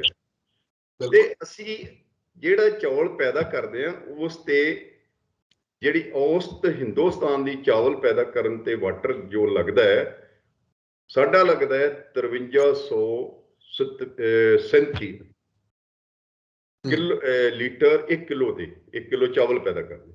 ਹਿੰਦੁਸਤਾਨ ਦੀ ਐਵਰੇਜ 3800 ਲੀਟਰ ਹੈ, ਕੁਛ ਵੈਸਟ ਬੰਗਾਲ ਦੀ 2200 ਕੁਛ ਲੀਟਰ ਹੈ। ਸੋ ਇਹ ਇੱਕ ਆਪਣੇ ਆਪ 'ਚ ਹੈ ਕਿ ਅਸੀਂ ਬਹੁਤ ਵਾਟਰ ਟੇਬਲ ਥੱਲੇ ਜਾ ਰਿਹਾ। ਨਾਲ ਅਸੀਂ ਕੀ ਕਰ ਰਹੇ ਹਾਂ ਕਿ ਅਸੀਂ ਚੌਲ ਥੋੜੇ ਐਕਸਪੋਰਟ ਕਰ ਰਹੇ ਹਾਂ, ਅਸੀਂ ਤਾਂ ਆਪਣਾ ਵਰਚੁਅਲ ਵਾਟਰ ਚੌਲਾਂ ਦੇ ਟੇਸਟ ਕਰ ਰਹੇ ਹਾਂ ਕਿ ਸਾਡਾ ਜਿਹੜੇ ਸੈਂਟਰ ਪੂਲ ਨੂੰ ਹੀ ਜਿਹੜਾ ਹਿੱਸਾ ਪੰਜਾਬ ਦੇ ਚਾਵਲਾਂ ਦਾ, ਉਹਨੂੰ ਜੇ ਵਾਟਰ ਜੇ ਨਾਲ ਯੂਜ਼ ਹੁੰਦਾ, ਉਹਨੂੰ ਮਲਟੀਪਲਾਈ ਕਰਕੇ ਫਿਗਰ ਕੱਢ ਲਓ ਤਾਂ ਉਹ 81% ਤੋਂ ਲੈ ਕੇ 85% ਤੱਕ ਜਿਹੜਾ ਅਸੀਂ ਝੋਨੇ ਤੇ ਪਾਣੀ ਯੂਜ਼ ਕਰਦੇ ਹਾਂ, ਔਰ ਵੀ ਗਰਾਊਂਡ ਵਾਟਰ ਬਹੁਤਾ, ਕਿਉਂਕਿ ਸਾਡੇ ਕੋਲ 73% ਏਰੀਆ ਜਿਹੜਾ ਉਹ ਇਹਦੇ ਟਿਊਬਵੈਲ ਦੇ ਨੀਚੇ ਹੈ। ਸੋ ਉਹ ਜਿਹੜਾ 81 ਤੋਂ 85% ਅਸੀਂ ਚੌਲਾਂ ਤੇ ਵਾਟਰ ਖਰਚ ਕਰਦੇ ਹਾਂ, ਪਾਣੀ ਦਾ ਖਰਚ ਕਰਦੇ, ਉਹ ਬਾਹਰ ਭੇਜ ਦਿੰਦੇ ਹਾਂ ਪੰਜਾਬ ਤੋਂ। ਬਿਲਕੁਲ ਬਿਲਕੁਲ ਬਿਲਕੁਲ, ਜਿਵੇਂ ਨਵਜੋਤ ਸਿੰਘ ਸਿੱਧੂ ਕਹਿੰਦੇ ਨੇ ਕਿ ਇਹ ਸਾਰੇ ਆਰਗੂਮੈਂਟ ਇਹ ਬਿਲਡ ਹੁੰਦਾ ਹੈ ਕਿ ਭਾਈ ਅੱਜ ਜੇ ਤੁਸੀਂ ਪੰਜਾਬ ਨੂੰ ਬਚਾਉਣਾ ਹੈ ਤਾਂ ਸੈਂਟਰ ਗੌਰਮੈਂਟ ਦੀ ਵੀ ਪੂਰੀ ਜ਼ਿੰਮੇਵਾਰੀ ਬਣਦੀ ਹੈ, ਨੀਤੀ ਆਯੋਗ ਜਾਂ ਹੋਰ ਜਿਹੜੇ ਪਾਲਿਸੀ ਮੇਕਰਸ ਨੇ, ਕਿ ਭਾਈ ਉਹੀ ਪਾਲਿਸੀਆਂ ਲੈ ਕੇ ਆਓ ਜਿਹਦੇ ਨਾਲ 10 15 7-8 ਸਾਲਾਂ 'ਚ ਫੇਜ਼ ਆਊਟ ਕੁਝ ਕੀਤਾ ਜਾ ਸਕਦਾ ਹੈ ਜਾਂ ਝੋਨੇ ਹੇਠੋਂ ਰਕਬਾ ਘਟਾਇਆ ਜਾ ਸਕਦਾ ਹੈ। ਪਾਲਿਸੀਆਂ ਤੋਂ ਬਿਨਾਂ ਨਹੀਂ ਹੈ, ਕਿਸਾਨ ਨਹੀਂ ਇਕੱਲੇ ਕਰ ਸਕਦੇ। ਬਿਲਕੁਲ ਭੁੱਲਰ ਸਾਹਿਬ, ਮੈਂ ਇਸੇ ਸਵਾਲ ਤੇ ਹੋਣਾ, ਆਖਰੀ ਸਵਾਲ ਰਹਿਣਾ ਕਿ ਇਹੀ ਚੀਜ਼ ਮੈਂ ਨੋਟ ਕਰ ਰਿਹਾ ਸੀ ਕਿ ਪਿਛਲੇ ਕੁਝ ਦਹਾਕਿਆਂ ਤੋਂ ਹੁਣ ਜਦੋਂ ਦੀ ਮੋਦੀ ਸਰਕਾਰ ਆਈ 2014 ਤੋਂ ਲੈ ਕੇ, ਉਸ ਤੋਂ ਪਹਿਲਾਂ ਦੀ ਵੀ ਗੱਲ ਹੋਣੀ ਜ਼ਰੂਰੀ ਹੈ ਕਿ ਉਹਨਾਂ ਸਰਕਾਰਾਂ ਨੇ ਕੀ ਕੀਤਾ, ਕਿਉਂਕਿ ਉਹੀ ਸਰਕਾਰਾਂ ਪੰਜਾਬ ਦੇ, ਮੈਂ ਇਕੱਲੇ ਪੰਜਾਬ ਦੇ ਸੰਦਰਭ 'ਚ ਜਦੋਂ ਗੱਲ ਕਰਦਾ ਕਿ ਉਹੀ ਸਰਕਾਰਾਂ ਪੰਜਾਬ ਦੇ ਵਿੱਚ ਰਹੀਆਂ, ਜਦੋਂ ਇਹ ਸੈਂਟਰ ਵਿੱਚ ਜਾਂਦੀਆਂ ਨੇ ਤਾਂ ਇੱਥੇ ਇਲਜ਼ਾਮ ਹੁੰਦਾ ਕਿ ਜੀ ਪੰਜਾਬ ਦੇ ਨਾਲ ਉਹ ਧੱਕਾ ਕਰ ਰਹੇ ਨੇ, ਜਦੋਂ ਉਹ ਇੱਧਰ ਆ ਜਾਂਦੇ ਨੇ ਤਾਂ ਉਹ ਫਿਰ ਉਹਨਾਂ ਤੇ ਉਂਗਲ, ਮਤਲਬ ਕਿ ਹਰ ਵਾਰ ਗੱਲ ਸਿਰਫ ਕੇਂਦਰ ਦੇ ਉੱਤੇ ਪਾ ਦਿੱਤਾ ਜਾਂਦਾ, ਜਦ ਕਿ ਕੀ ਪੰਜਾਬ ਸਰਕਾਰ ਆਪਣੇ ਪੱਧਰ ਦੇ ਉੱਤੇ ਕੋਈ ਇਹੋ ਜਿਹਾ ਹੰਭਲਾ ਨਹੀਂ ਮਾਰ ਸਕਦੀ ਕਿ ਵਾਰ-ਵਾਰ ਕੇਂਦਰ ਨੂੰ ਕੋਸਣ ਦੇ ਨਾਲੋਂ ਤੁਸੀਂ ਇੱਕ ਤਰੀਕੇ ਦਾ ਉਹੀ ਹੋਗਾ ਨਾ, ਉੱਤਰ ਕਾਟੋ ਮੈਂ ਚੜਾ, ਜੇ ਅੱਜ ਮੋਦੀ ਸਾਹਿਬ ਦੀ ਸਰਕਾਰ ਹੈ ਤੇ ਕੱਲ ਨੂੰ ਕੇਂਦਰ ਦੇ ਵਿੱਚ ਕਾਂਗਰਸ ਆ ਜਾਏਗੀ, ਗੱਲ ਤਾਂ ਫਿਰ ਉੱਥੇ ਹੋਣੀ ਹੈ ਕਿ ਕੇਂਦਰ ਕੌਣ ਹੈ, ਕੇਂਦਰ ਦੇ ਵਿੱਚ ਕੌਣ ਹੈ। ਅਸਲ ਦੇ ਵਿੱਚ ਜਿਹੜਾ ਦੁਖਾਂਤ ਹੈ, ਵੈਸੇ ਤਾਂ ਸਾਰੀਆਂ ਸਟੇਟਾਂ 'ਚ ਪੰਜਾਬ ਦਾ ਜ਼ਿਆਦਾ ਰਿਹਾ ਕਿ ਜਦੋਂ ਤੱਕ ਕੋਈ ਪੋਲੀਟੀਕਲ ਪਾਰਟੀ ਪਾਵਰ 'ਚ ਹੁੰਦੀ ਹੈ ਤਾਂ ਉਹ ਉਸੇ ਇਸ਼ੂ ਨੂੰ ਹੋਰ ਨਜ਼ਰੀਏ ਨਾਲ ਦੇਖਦੀ ਹੈ, ਜਦੋਂ ਪਾਵਰ ਤੋਂ ਬਾਹਰ ਹੁੰਦੀ ਹੈ ਤਾਂ ਉਸੇ ਇਸ਼ੂ ਨੂੰ ਹੋਰ ਨਜ਼ਰ ਨਾਲ ਦੇਖਦੀ ਹੈ। ਇਹ ਔਨ ਕਾਰਡ ਹੈ, ਮਤਲਬ ਇਹ ਤਾਂ ਸਾਰਿਆਂ ਕੋਲ ਲੁਕਿਆ ਛਿਪਿਆ ਨਹੀਂ ਹੈ। ਇਹ ਦੁਖਾਂਤ ਸਭ ਤੋਂ ਵੱਡਾ ਹੈ। ਦੂਜਾ ਦੁਖਾਂਤ ਜਿਹੜਾ ਹੈ ਕਿ ਹਰ ਗੱਲ ਕੇਂਦਰ ਤੇ ਸੁੱਟੀ ਜਾਣੀ, ਮੈਂ ਕਹਿੰਦਾ ਕੇਂਦਰ ਦੀ ਜਿਹੜੀ ਜ਼ਿੰਮੇਵਾਰੀ ਉਹ ਲਾਓ, ਪੁਆਇੰਟ ਆਊਟ ਵੀ ਕਰੋ, ਪਰ ਜਿਹੜੇ ਸਰਕਾਰਾਂ ਆਪ ਕੁਝ ਕਰ ਸਕਦੀਆਂ ਨੇ ਉਹ ਕਿਉਂ ਨਹੀਂ ਕਰ ਰਹੀਆਂ। ਐਗਜ਼ਾਮਪਲ ਦੇ ਤੌਰ ਤੇ ਕਿ ਪੰਜਾਬ ਦੇ ਸਿਰ ਜਿਹੜਾ 1980 ਦੇ ਵਿੱਚ ਜਿਹੜਾ ਡੈਟ 1007 ਕਰੋੜ ਸੀ ਤੇ ਹੁਣ 3 ਲੱਖ ਕਰੋੜ ਹੈ। ਆਉਣ ਵਾਲੇ ਸਮੇਂ 'ਚ ਜਿਹੜੇ ਸਟੱਡੀਜ਼ ਆ ਰਹੀਆਂ ਨੇ ਉਹਦੇ 'ਚ 3.5 ਲੱਖ, ਫਿਰ 24 ਤੱਕ 4 ਲੱਖ ਕਰੋੜ ਹੋ ਜਾਣਾ। ਇਹ ਤਾਂ ਇਕੱਲੇ ਕੇਂਦਰ ਸਰਕਾਰ ਦੀ ਜ਼ਿੰਮੇਵਾਰੀ ਨਹੀਂ ਨਾ, ਇਹ ਤਾਂ ਪੰਜਾਬ ਸਰਕਾਰ ਦੀਆਂ ਜਿਹੜੀਆਂ ਗਲਤ ਨੀਤੀਆਂ ਨੇ ਉਹਨਾਂ ਦੀ ਜ਼ਿੰਮੇਵਾਰੀ ਹੈ ਨਾ, ਓਵਰ ਦਾ ਪੀਰੀਅਡ 25-30 ਸਾਲਾਂ ਤੋਂ। ਖੇਤੀ ਦੀ ਕੋਈ ਸਟੇਟ ਨੇ ਆਪਣੀ ਨੀਤੀ ਨਾ ਬਣਾਉਣਾ, ਇਹ ਕੇਂਦਰ ਤਾਂ ਨਹੀਂ ਕਹਿ ਰਿਹਾ ਕਿ ਆਪਣੀ ਨੀਤੀ ਨਾ ਬਣਾਓ। ਅੱਜ ਤੱਕ ਹਰ ਪੋਲੀਟੀਕਲ ਪਾਰਟੀ ਇਹ ਕਹਿੰਦੀ ਹੈ ਕਿ ਇਹ ਖੇਤੀ ਪ੍ਰਧਾਨ ਸੂਬਾ ਹੈ। ਭਾਈ ਭਲੇ ਮਾਨਸੋ, ਖੇਤੀ ਪ੍ਰਧਾਨ ਆ ਤੇ ਫਿਰ ਖੇਤੀ ਨੀਤੀ ਕਿਉਂ ਨਹੀਂ ਹੈ? ਬਿਲਕੁਲ ਸਹੀ ਗੱਲ। ਆ ਜਿਹੜੀ ਵਾਟਰ ਰੈਗੂਲੇਟਰੀ ਅਥਾਰਟੀ ਵੀ ਬਣਾਈ ਆ, ਉਹਦੇ ਵਿੱਚ ਵੀ ਇਹਨੇ ਵੀ ਕਿਸੇ ਨਾ ਕਿਸੇ ਟੇਢੇ ਰੂਪ 'ਚ ਖੇਤੀ ਦਾ ਜਿਹੜਾ ਗਰਾਊਂਡ ਵਾਟਰ ਹੈ, ਟੈਰਿਫ ਹੈ, ਉਹ ਬਾਹਰ ਕੱਢਿਆ ਹੋਇਆ। ਸੋ ਨਾ ਤਾਂ ਤੁਸੀਂ ਖੇਤੀ ਨੀਤੀ ਅੱਜ ਤੱਕ ਬਣਾਈ। 2013 'ਚ ਪਹਿਲੀ ਵਾਰੀ ਜਦੋਂ, ਉਸ ਤੋਂ ਪਹਿਲਾਂ ਮਾੜੀ ਮੋਟੀ ਬਣੀ ਸੀ, ਕਾਲਕਟ ਸਾਹਿਬ ਸੀਗੇ ਚੇਅਰਮੈਨ ਫਾਰਮਰਸ, ਉਹਨਾਂ ਨੇ ਬਣਾਈ, ਸਾਨੂੰ ਵੀ ਉਹਨਾਂ ਨੇ ਭੇਜਿਆ ਡਰਾਫਟ, ਅਸੀਂ ਆਪਣੇ ਸੁਜੈਸ਼ਨ ਵੀ ਦਿੱਤੇ। 2017 'ਚ ਫਿਰ ਇਹ ਆਪਣਾ ਮਿਸਟਰ ਜਾਖੜ ਜਦ ਚੇਅਰਮੈਨ ਬਣੇ, ਉਹਨਾਂ ਨੇ ਵੀ ਬਣਾਈ। ਕਮਾਲ ਇਹ ਹੈ ਕਿ ਉਹ ਕੈਬਨਿਟ 'ਚੋਂ ਹੀ ਨਹੀਂ ਥਰੂ ਹੋਈਆਂ, ਨਾ 2013 ਵਾਲੀ, ਠੀਕ ਹੈ, ਉਦੋਂ ਤਾਂ ਅਕਾਲੀ ਗਵਰਨਮੈਂਟ ਸੀ, ਤੇ ਨਾ ਹੀ 2017 ਵਾਲੀ ਜਦੋਂ ਕਾਂਗਰਸ ਗਵਰਨਮੈਂਟ ਸੀ। ਕਿਹੜੀ ਕੇਂਦਰ ਸਰਕਾਰ ਨੇ ਕਿਹਾ ਸੀ ਕਿ ਨੀਤੀ ਨਾ ਬਣਾਓ? ਬਿਲਕੁਲ ਕਿਹੜੀ ਕੇਂਦਰ ਸਰਕਾਰ ਨੇ ਕਿਹਾ ਕਿ ਤੁਸੀਂ ਵਾਟਰ ਪਾਲਿਸੀ ਨਾ ਬਣਾਓ? ਕਿਹੜੀ ਕੇਂਦਰ ਸਰਕਾਰ ਨੇ ਕਿਹਾ ਕਿ ਵਾਟਰ ਯੂਜ਼ਰ ਐਸੋਸੀਏਸ਼ਨਾਂ ਨਾ ਬਣਾਓ? ਜਿੱਥੋਂ ਤੱਕ ਤੁਸੀਂ ਕੰਟੀਨਿਊਟੀ ਦੀ ਗੱਲ ਕਰਦੇ ਹੋ, 2010 ਚ ਤਾਂ ਯੂਪੀਏ ਦੀ ਸਰਕਾਰ ਸੀਗੀ, ਉਹ ਵੀ ਸ਼ਰਦ ਪਵਾਰ ਜਿਹੜੇ ਉਸ ਵੇਲੇ ਖੇਤੀ ਮੰਤਰੀ, ਉਹ ਕਹਿ ਕੇ ਗਏ ਕਿ ਸਾਨੂੰ ਪੰਜਾਬ, ਉਹਦੀਆਂ ਚਿੱਠੀਆਂ ਹੈਗੀਆਂ ਨੇ ਉਹਨਾਂ ਦੀ ਲਿਖੀਆਂ, ਚੰਡੀਗੜ੍ਹ ਵੀ ਕਹਿ ਕੇ ਗਏ ਕਿ ਤੁਸੀਂ ਝੋਨੇ ਹੇਠੋਂ ਰਕਬਾ ਘਟਾਓ। ਪਰ ਜਦੋਂ ਜੌਲ ਕਮੇਟੀ ਦੀਆਂ ਸਿਫਾਰਿਸ਼ਾਂ ਮੰਨਣ ਦੀ ਗੱਲ ਆਉਂਦੀ ਹੈ, ਭਾਵੇਂ 1986 ਦੀ ਪਹਿਲੀ ਜੌਲ ਕਮੇਟੀ ਹੈ ਜਾਂ 2002 ਦੀ ਦੂਜੀ ਜੌਲ ਕਮੇਟੀ ਹੈ, ਜਿਹਨੇ ਕਿਹਾ ਕਿ 20% ਜਿਹੜਾ ਏਰੀਆ ਝੋਨੇ ਹੇਠੋਂ ਘਟਾਓ, ਤੇ ਤੁਸੀਂ ਕਿਉਂ ਨਹੀਂ ਘਟਾਉਂਦੇ ਭਾਈ? ਇਹ ਇਕੱਲਾ ਪੰਜਾਬ ਨੇ ਥੋੜਾ ਘਟਾਉਣਾ ਜਾਂ ਫਾਰਮਰ ਨੇ ਨਹੀਂ ਘਟਾਉਣਾ। ਕੇਂਦਰ ਸਰਕਾਰ ਦੀ ਪੂਰੀ ਜ਼ਿੰਮੇਵਾਰੀ ਬਣਦੀ ਹੈ ਕਿ ਤੁਸੀਂ ਦਾਲਾਂ ਤੇ ਤੇਲ ਬੀਜਾਂ ਦੇ ਇੰਪੋਰਟ ਤੇ ਇੰਨਾ ਖਰਚਾ ਕਰ ਰਹੇ ਹੋ, ਔਰ ਤੁਹਾਡੇ ਕੋਲੇ 1970 ਤੋਂ ਪਹਿਲਾਂ ਪੰਜਾਬ ਦਾ ਡਾਇਵਰਸਿਫਾਈਡ ਮਾਡਲ ਹੈਗਾ ਸੀਗਾ। ਤੁਸੀਂ ਅਜੇ ਤੱਕ ਜਿਹੜਾ ਮੀਥੇਨ ਹੈ ਇਹ ਨਹੀਂ ਬਣਾਉਣ, ਜਿਹੜੀ ਇੰਡਸਟਰੀਅਲ ਕੋਲ ਬੇਸ ਤੋਂ ਨਹੀਂ ਪੰਜਾਬ ਨੂੰ ਅਲਾਉ ਕੀਤਾ। ਇਹ ਕੇਂਦਰ ਸਰਕਾਰ ਦੀ ਜ਼ਿੰਮੇਵਾਰੀ ਹੈ, ਤੇ ਕੋਈ ਮਤਲਬ ਜਿਹੜੇ ਸਟੇਟਾਂ ਉਸ ਨਾਲ ਪ੍ਰੈਸ ਵੀ ਨਹੀਂ ਕਰ ਰਹੀਆਂ। ਸੋ ਇਹ ਸਾਰਾ ਪ੍ਰੋਸੈਸ ਜਿਹੜਾ ਨਾ, ਮੈਨੂੰ ਲੱਗਦਾ ਹੈ ਕਿ ਪੋਲੀਟੀਕਲ ਪਾਰਟੀਆਂ ਆਪਣੇ ਇੱਕ ਖਾਸ ਏਜੰਡਾ ਵੀ ਉਹਨਾਂ ਦਾ, ਸਾਰੀਆਂ ਦਾ, ਖਾਸ ਕਰਕੇ ਕੇਂਦਰ ਸਰਕਾਰਾਂ ਦਾ ਤੇ ਖਾਸ ਹੈ, ਤੇ ਦੂਜੀਆਂ ਜਿਹੜੀਆਂ ਉਹ ਇੱਕ ਇਲੈਕਸ਼ਨ ਤੋਂ ਦੂਜੀ ਇਲੈਕਸ਼ਨ ਤੱਕ ਆਪਣਾ ਜੀਵਨ ਕਾਲ ਸਮਝਦੀਆਂ ਨੇ। ਤੇ ਉਹਨਾਂ ਨੂੰ ਹੁਣ ਤਾਂ ਬੜਾ ਹੀ ਤਰੀਕਾ ਆ ਗਿਆ ਕਿ 4.5 ਸਾਲ ਕੋਈ ਕੰਮ ਨਾ ਕਰੋ ਤੇ ਆਖਰੀ 6 ਮਹੀਨਿਆਂ ਚ ਆਹ ਦੇ ਦਿਓ, ਉਹ ਦੇ ਦਿਓ, ਲਾਰੇ ਲਾ ਕੇ ਜਾਂ ਅਸਲੀਲ ਕਰਕੇ ਕੁਛ, ਤੇ ਮੁੜ ਕੇ ਤੇ ਵੋਟਰ ਨੂੰ ਇਹ ਸਮਝਣਾ ਚਾਹੀਦਾ ਹੈ ਕਿ ਭਾਈ ਜੇ ਤੁਸੀਂ ਆਪਣੀ ਵੋਟ ਵੇਚ ਦਿੱਤੀ ਤੇ ਫਿਰ ਤੁਹਾਡਾ ਤੇ ਕੋਈ ਅਧਿਕਾਰ ਨਹੀਂ ਹੈ ਉਹਨਾਂ ਤੇ ਨਾ, ਉਹ ਫਿਰ ਤੋਂ ਜਿੰਨੇ ਮਰਜ਼ੀ ਪਾਲਿਸੀ ਬਣਾਓ। ਔਰ ਇਹ ਗੱਲ 2000 UPA 1 ਚ ਕੇਂਦਰ ਸਰਕਾਰ ਦੇ ਇੱਕ ਮੰਤਰੀ ਨੇ ਪਾਰਲੀਮੈਂਟ ਚ ਕਹੀ ਸੀ ਕਿ ਦੁਖਾਂ ਤੇ ਹੈ ਕਿ ਲੋਕ ਵੋਟਾਂ ਪਾਉਂਦੇ ਨੇ 5 ਸਾਲਾਂ ਬਾਅਦ ਸਾਡੇ ਲਈ ਕੋਈ ਸਰਕਾਰ ਅੱਛੀ ਬਣੇਗੀ, ਤਾਂ ਜਦੋਂ ਵੋਟਾਂ ਪੈ ਜਾਂਦੀਆਂ ਤੇ ਫਿਰ ਕੰਪਨੀਆਂ ਪਾਲਿਸੀ ਡਿਸਾਈਡ ਕਰਦੀਆਂ ਨੇ। ਉਹ ਜਿਹੜੀ ਕਿੰਨੀ ਹਿਸਟੋਰਿਕ ਗੱਲ ਉਹ ਕਹਿ ਗਿਆ, ਪਤਾ ਨਹੀਂ ਨੋਇੰਗਲੀ ਜਾਂ ਅਨਨੋਇੰਗਲੀ ਕਿਵੇਂ ਕਹਿ ਗਿਆ, ਦੈਟ ਇਜ਼ ਵੰਡਰਫੁਲ। ਕਿ ਅੱਜ ਜੋ ਖੇਤੀ ਕਾਨੂੰਨ ਬਣੇ ਨੇ ਉਹ ਉਸ ਸੰਦਰਭ ਵੀ ਮੈਨੂੰ ਲੱਗਦਾ ਕਿ ਵਾਕਈ ਕੰਪਨੀਆਂ ਡਿਸਾਈਡ ਕਰਦੀਆਂ ਨੇ। ਤੇ ਹੁਣ ਤਾਂ ਕੰਪਨੀਆਂ ਦਾ ਗਲਬਾ ਹੋਰ ਵੀ ਵੱਧ ਗਿਆ। ਕਈ ਵਾਰੀ ਤਾਂ ਇਹ ਲੱਗਦਾ ਕਿ ਲੋਕਾਂ ਦੇ ਚੁਣੇ ਹੋਏ ਨੁਮਾਇੰਦੇ ਲੋਕਾਂ ਲਈ ਕੰਮ ਕਰ ਰਹੇ ਕਿ ਕੰਪਨੀਆਂ ਲਈ ਕਰਦੇ ਨੇ। ਕਈ ਵਾਰੀ ਇਹ ਵੀ ਲੱਗਦਾ ਕਿ ਯਾਰ ਇਹ ਹੋ ਕੀ ਰਿਹਾ, ਸਾਰਾ ਵਰਤਾਰਾ ਕੀ ਹੈ। ਹੁਣ ਪੰਜਾਬ ਦੀ ਤੁਸੀਂ ਗੱਲ ਕੀਤੀ ਸੀ, ਅੱਜ ਜੇ ਠੀਕ ਟੈਕਸਿਸ ਜਾਂ ਜਿੱਥੋਂ ਹੋਰ ਰੈਵਨਿਊ ਆਉਂਦਾ ਪੰਜਾਬ ਦਾ, ਭਾਵੇਂ ਉਹ ਸੈਂਡ ਮਾਫੀਆ ਹੈ, ਲੈਂਡ ਹੈ, ਭਾਵੇਂ ਉਹ ਮਾਈਨਿੰਗ ਹੈ, ਭਾਵੇਂ ਕੇਬਲ ਹੈ, ਭਾਵੇਂ ਟਰਾਂਸਪੋਰਟ ਹੈ, ਅੱਜ ਥੋੜਾ ਜਿਹਾ ਠੀਕ ਕਰਨ ਲੱਗੇ ਤੇ ਆਮਦਨ ਸ਼ੁਰੂ ਹੋ ਗਈ। ਠੀਕ ਹੈ, ਲੋਕਾਂ ਨੂੰ ਵਿਰਾਹਤ ਮਿਲ ਗਈ।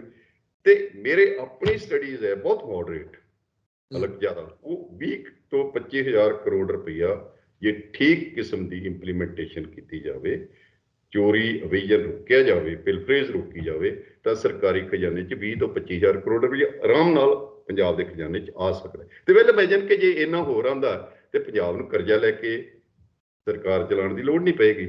ਰਾਦਰ ਅਸੀਂ ਇੱਕ ਰੋਡ ਮੈਪ ਤਿਆਰ ਕਰ ਸਕਦੇ ਹਾਂ ਕਿ ਇੰਨੇ ਸਾਲਾਂ 'ਚ ਅਸੀਂ ਕਰਜ਼ੇ ਨੂੰ ਇੱਕ ਸਹੀ ਲਿਮਿਟ ਤੇ ਲੈ ਕੇ ਆਉਣਾ। ਪਹਿਲੀ ਗੱਲ ਵਧਣੋਂ ਰੋਕਣਾ, ਮੁੜ ਕੇ ਉਹਨੂੰ ਉਹ 'ਚ ਗਿਰਾਵਟ ਲਿਆਉਣੀ।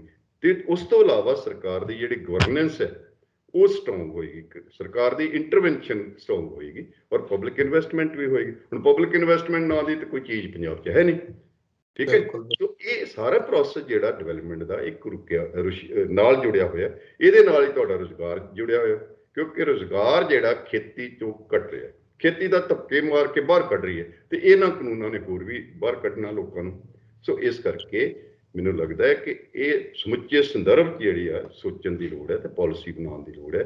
ਤੇ ਮੈਨੂੰ ਕਈ ਵਾਰ ਲੱਗਦਾ ਕਿ ਜੇ 1 ਸਾਲ 5 ਸਾਲ ਵੀ ਕੋਈ ਵਧੀਆ ਸਰਕਾਰ ਆ ਜੇ, ਜਿਹੜਾ ਕਹੇ ਕਿ ਯਾਰ ਕੋਈ ਗੱਲ ਨਹੀਂ, ਅਗਲੇ ਵਾਰੀ ਨਹੀਂ ਵੀ ਜਿੱਤਾਂਗੇ, ਕੋਈ ਗੱਲ ਨਹੀਂ, ਪੰਜਾਬ ਲਈ ਕੰਮ ਕਰਨਾ ਜਾਂ ਆਪਣੀਆਂ ਜੇਬਾਂ ਲਈ ਕੰਮ ਨਹੀਂ ਕਰਨਾ, ਤਾਂ ਪੰਜਾਬ ਮੁੜ ਸੁਰਜੀਤ ਹੋ ਸਕਦਾ। ਮੈਂ ਇਹ ਗੱਲ ਬਹੁਤ ਮਤਲਬ ਕਈਆਂ ਨੂੰ ਕੌੜੀ ਲੱਗੇਗੀ ਕਿ ਮੈਂ ਕਹਿੰਦਾ ਰੀਸਰੈਕਟ ਕਰੋ ਪੰਜਾਬ ਨੂੰ, ਮੁੜ ਸੁਰਜੀਤ ਕਰੋ।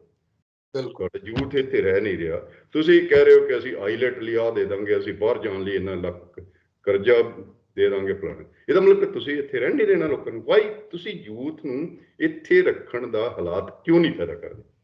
ਤੁਸੀਂ ਜਿਹੜੀ ਇੰਪਲਾਇਮੈਂਟ ਕ੍ਰੀਏਟ ਕੀਤੀ ਹੈ ਇੱਥੇ ਬੇਸਿਕ ਵੇ ਤੇ ਦੇ ਰਹੇ ਹੋ, ਭਲੇ ਮਾਨਸੋ ਕਿਹੜਾ ਤੁਹਾਡਾ ਇੱਥੇ ਮੈਰੀਟੋਰੀਅਸ ਯੂਥ ਰਹੂਗਾ ਤੇ ਹਿਊਮਨ ਰਿਸੋਰਸਿਸ ਤੋਂ ਬਿਨਾ ਕੋਈ ਖਿੱਤਾ ਕੋਈ ਸਰਕਾਰ ਕੋਈ ਦੇਸ਼ ਤਰੱਕੀ ਨਹੀਂ ਕਰ ਸਕਦਾ, ਪਰਿਵਾਰ ਵੀ ਨਹੀਂ ਕਰ ਸਕਦਾ। ਤੇ ਜੇ ਤੁਹਾਡੇ ਹਿਊਮਨ ਰਿਸੋਰਸਿਸ ਡਿਪਲੀਟ ਹੋ ਰਹੇ ਨੇ, ਜਿਹੜੀ ਕਿ ਪੰਜਾਬ ਦੀ ਬਹੁਤ ਵੱਡੀ ਸ਼ਕਤੀ ਹੈ, ਜੇ ਤੁਹਾਡਾ ਵਾਟਰ ਟੇਬਲ ਡਿਪਲੀਟ ਹੋ ਰਿਹਾ, ਸੋਇਲ ਜਿਹੜੀ ਹੈ ਉਹਦੀ ਹਾਲਤ ਖਰਾਬ ਹੋ ਰਹੀ, ਤੇ ਤੁਹਾਡੇ ਕੋਲ ਰਹਿ ਕੀ ਜਾਂਦਾ।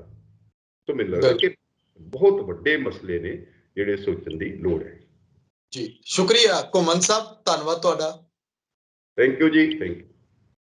ਸੋ ਮੇਰੇ ਨਾਲ ਮੌਜੂਦ ਸਨ ਉੱਘੇ ਅਰਥ ਸ਼ਾਸਤਰੀ ਪ੍ਰੋਫੈਸਰ ਰਣਜੀਤ ਸਿੰਘ ਘੁੰਮਣ। ਉਮੀਦ ਕਰਦੇ ਹਾਂ, ਆਸ ਕਰਦੇ ਹਾਂ ਕਿ ਤੁਹਾਨੂੰ ਇੱਕ ਇੱਕ ਬੋਲ ਜਿਹੜਾ ਉਹ ਸਮਝ ਆਇਆ ਹੋਵੇਗਾ, ਇਸ ਕਰਕੇ ਕਿ ਤੁਸੀਂ ਪੰਜਾਬ ਪੱਖੀ ਸੋਚ ਅਪਣਾ ਕੇ ਪੰਜਾਬ ਨੂੰ ਕਿਹੜੇ ਪਾਸੇ ਲੈ ਕੇ ਜਾਣਾ ਤੈਅ ਤੁਸੀਂ ਕਰਨਾ, ਲੀਡਰਾਂ ਦੀ ਜਵਾਬਦੇਹੀ ਤੁਸੀਂ ਤੈਅ ਕਰਨੀ ਹੈ।